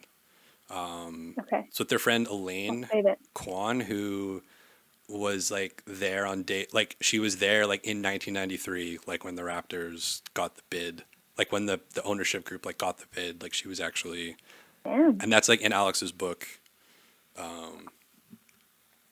So yeah, where I'm going with that is like open gym, what Will and Alex are doing, like that that to me, it's like I guess it's what I'm kind of trying to doing a little bit is like kind of giving people more of like a behind the scene. I'm not connected to anything, so I can't really do that. But it's like I guess like with what I see in the game, I'm trying to do that the same way that they're kind of trying to give these kind of like authentic stories and stuff. But so how did you get into like Will and Alex? Like how did you find them originally?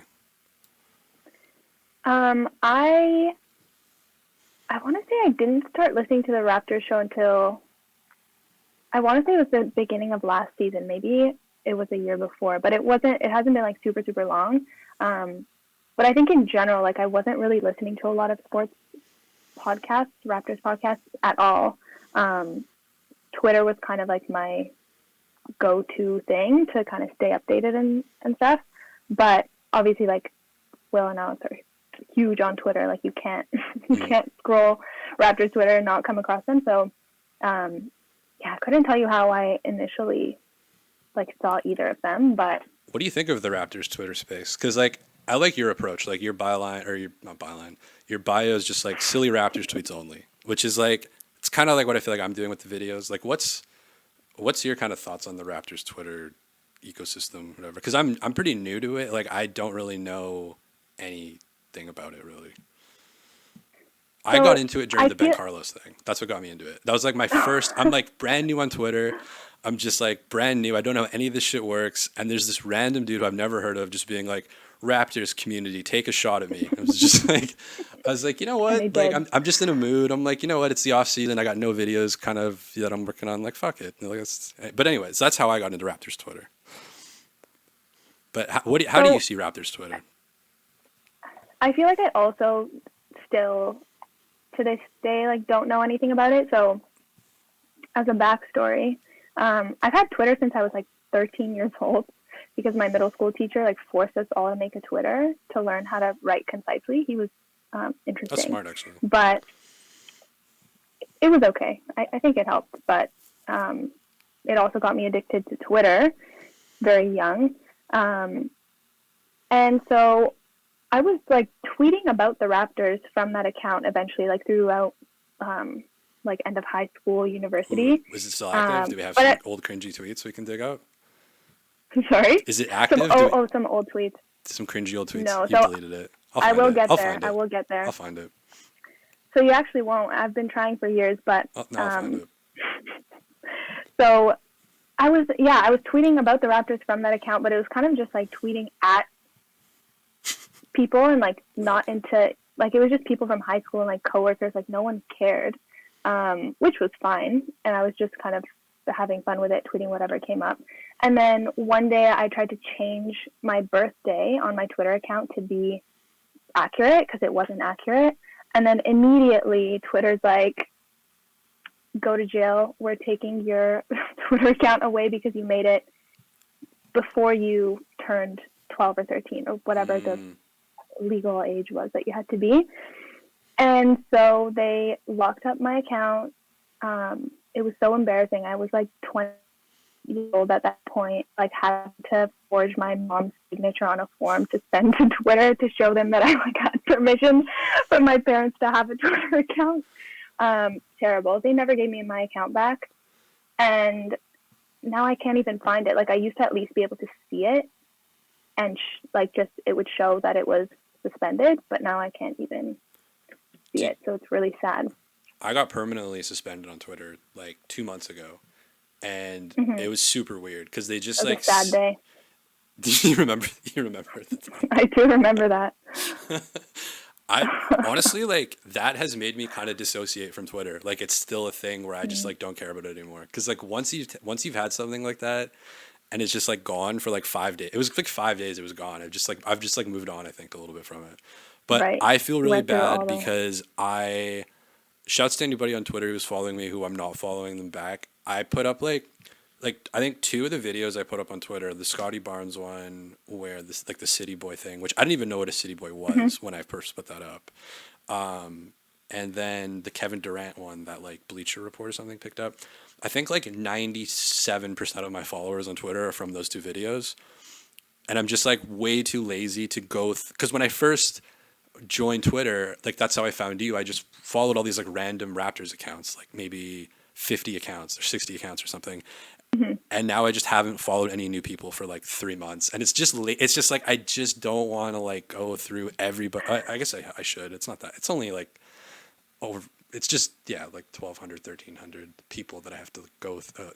Even just saying it out loud, I just don't want to do it. But it's like, I should, you know? Yeah.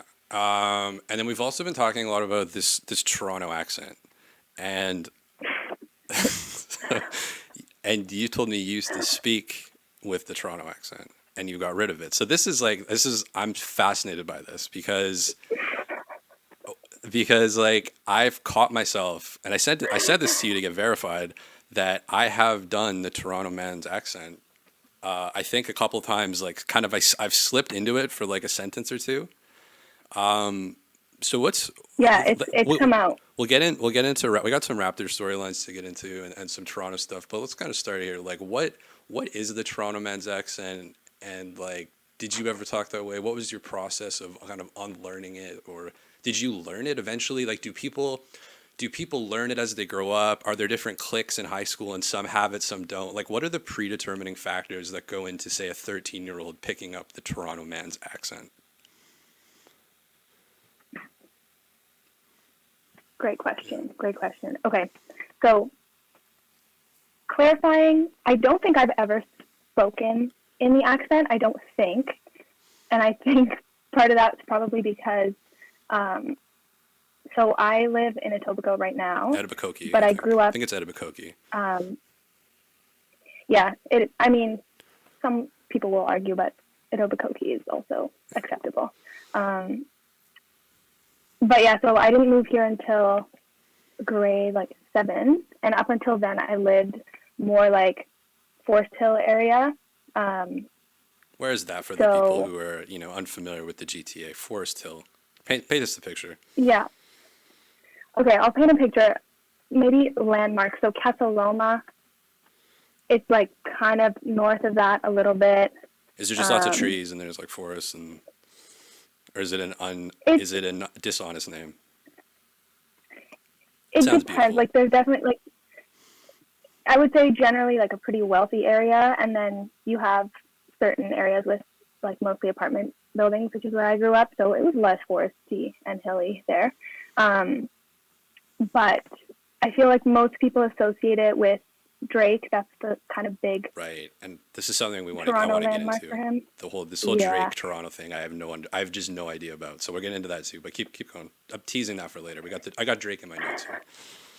Okay, good. So I'll circle back to that, but we Yeah. actually went to the same junior school. That's like my big name drop. Okay. What school is that? I like to use Forest Hill Public School. Forest Hill Public School. Okay. Is this like a Yeah. known? Is he talk about this? I know 3 Drake songs. So I don't know if he talks about it that much. I don't know if he like claims it or okay. what.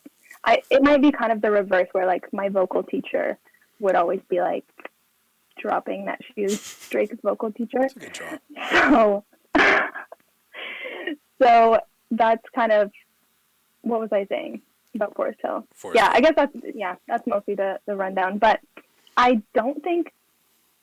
I mean, I guess this is my conspiracy theory with Drake. Like, I don't know where this Toronto accent picked up for him. Like, what was the timeline? Because I didn't hear it at that school.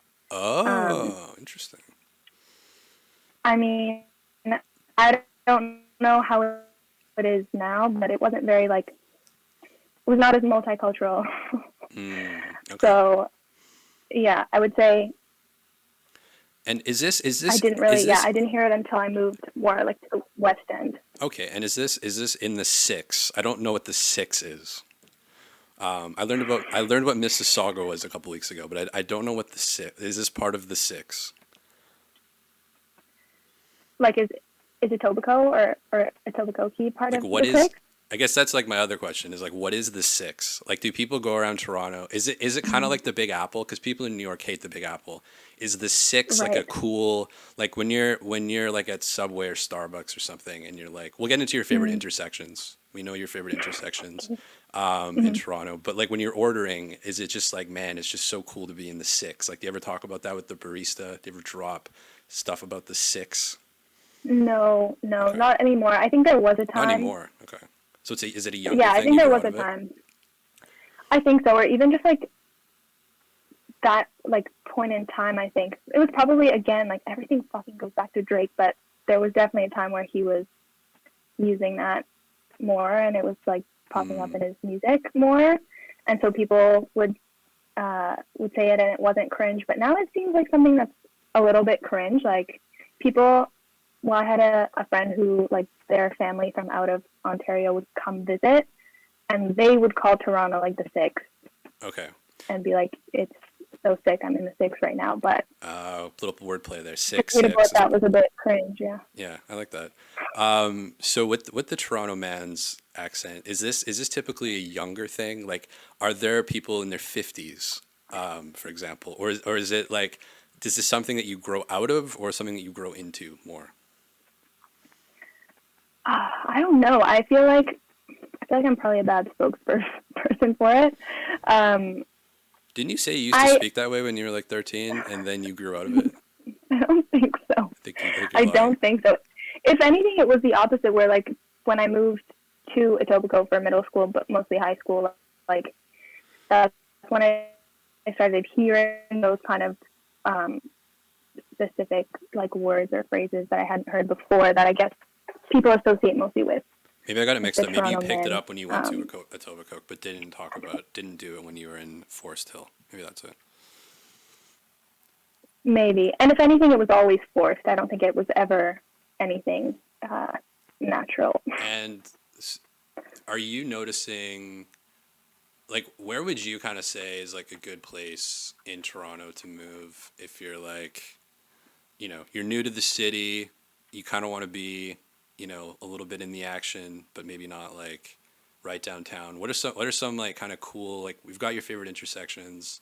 I think one of them was it Villa something, the Italian one. Not little. There's like two Italies. There's like Little Italy and then Villa something. It was Villa something, wasn't it? Yeah. Oh shoot. I don't know. Is this a good area? Like, is this? Can I live in like an Italian neighborhood and pay less than $4,000 a month for like a bedroom, basically? Like, Mm. or am I going to be living I in like think Whitby? Shouts to Whitby. I don't know anything about Whitby. It's just in my brain for some I reason. don't either. Okay, Ajax. Um. Ajax, Whitby. Every time I look at like, Yeah. I'm That's like, oh, far. it's on the lake, and then it's just like, oh, there's a nuclear power plant next to the beach. That's like I'm from BC. That's like just not like a thing here. It's just like, oh, there's a nuclear power plant next to the like community beach area. That's great. Can't wait to live in Ajax. But it's expensive, right? It's expensive city, and I've got a Mm. bit of a reading series here we're gonna get into about downtown Toronto specifically.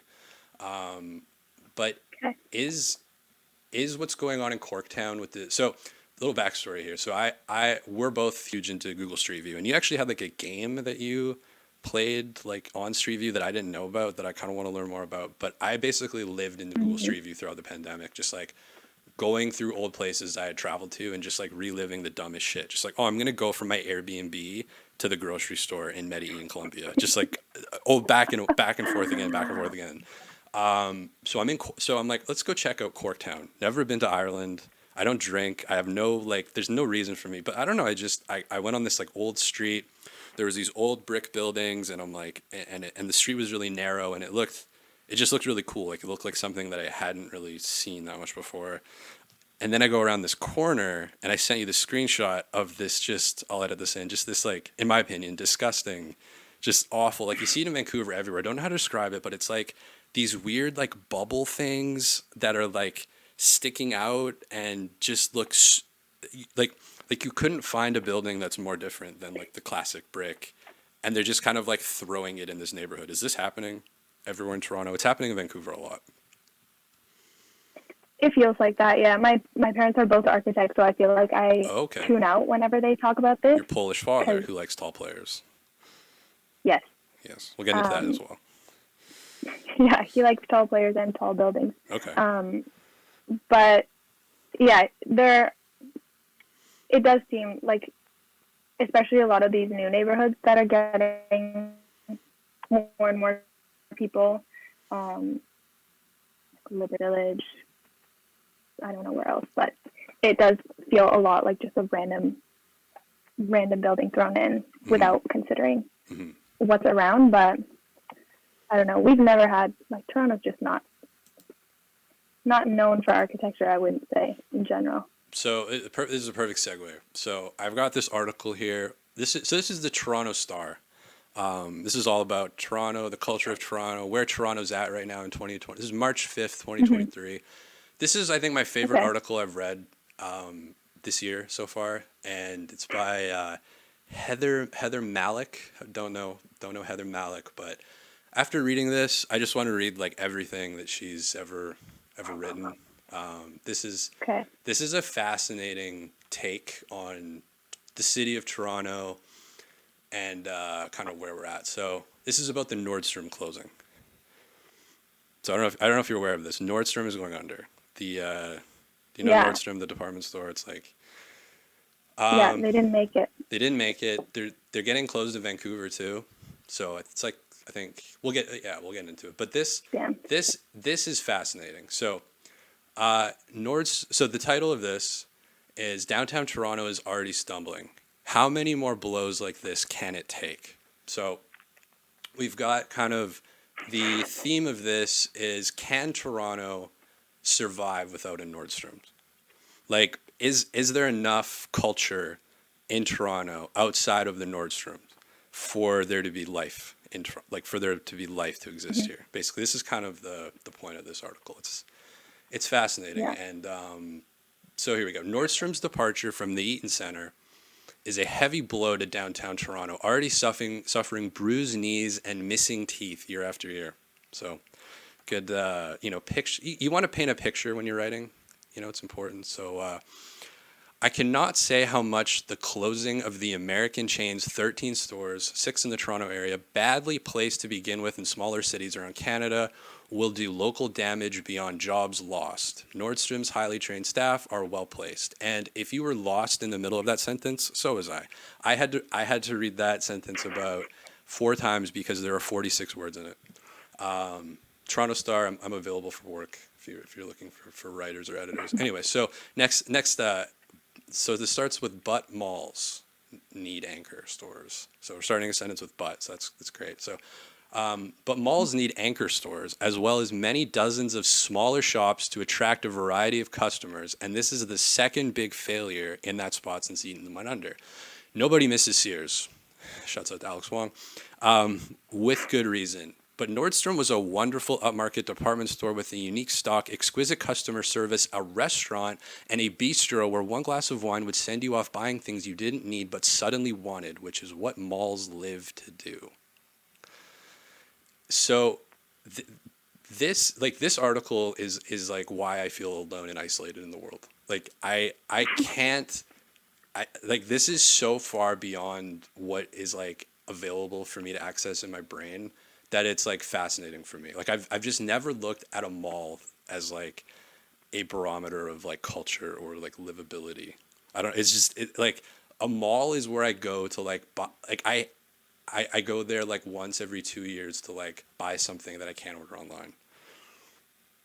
I don't know. Am I alone in that?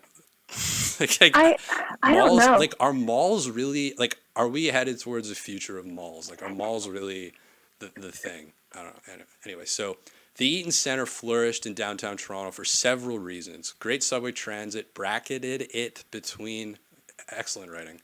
Great subway transit bracketed, and then it. So you got bracketed it. Oh, okay. It's just this is a masterclass in writing. Bracketed it between Queen and Dundas. A parkade, 3 floors, appealing to people from top to bottom with some money, middle money, and then spendy teenagers. Gotta love those spendy teenagers. The physical safety that is crucial to malls, which, it's the first thing I'm looking at when I go to a mall is my physical safety in the mall going to be taken care of. Protection from Toronto's extreme cold, I guess that's something. And hugely impressed American tourists who lost their malls years ago. So the downtown Toronto needs to be catering itself to American tourists through American chain retail stores. And where are we without this culture? In like what is even left of the city if we don't have this?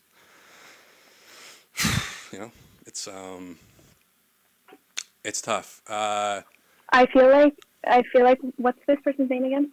Pardon? What's her what? The author's name again? Heather Malik, star columnist, op-ed writer, and just that's a great question. Who is Heather Malik? Well, her last few articles are titled. These are great article titles, by the way. The Diarist, someone who writes diaries, but the Diarist haunted by the scribbles of springtime past. Raccoon dogs sow worldwide disruption and death. Folks, I'm unemployed. Yes, Heather Malik. Okay. I feel like she was very hurt by when Target came here and failed quickly, and it sounds like she's taking out some of that experience in that article. Honestly, did Target fail? Is Target not? I haven't left my house in 4 years. Like, is Target not around anymore?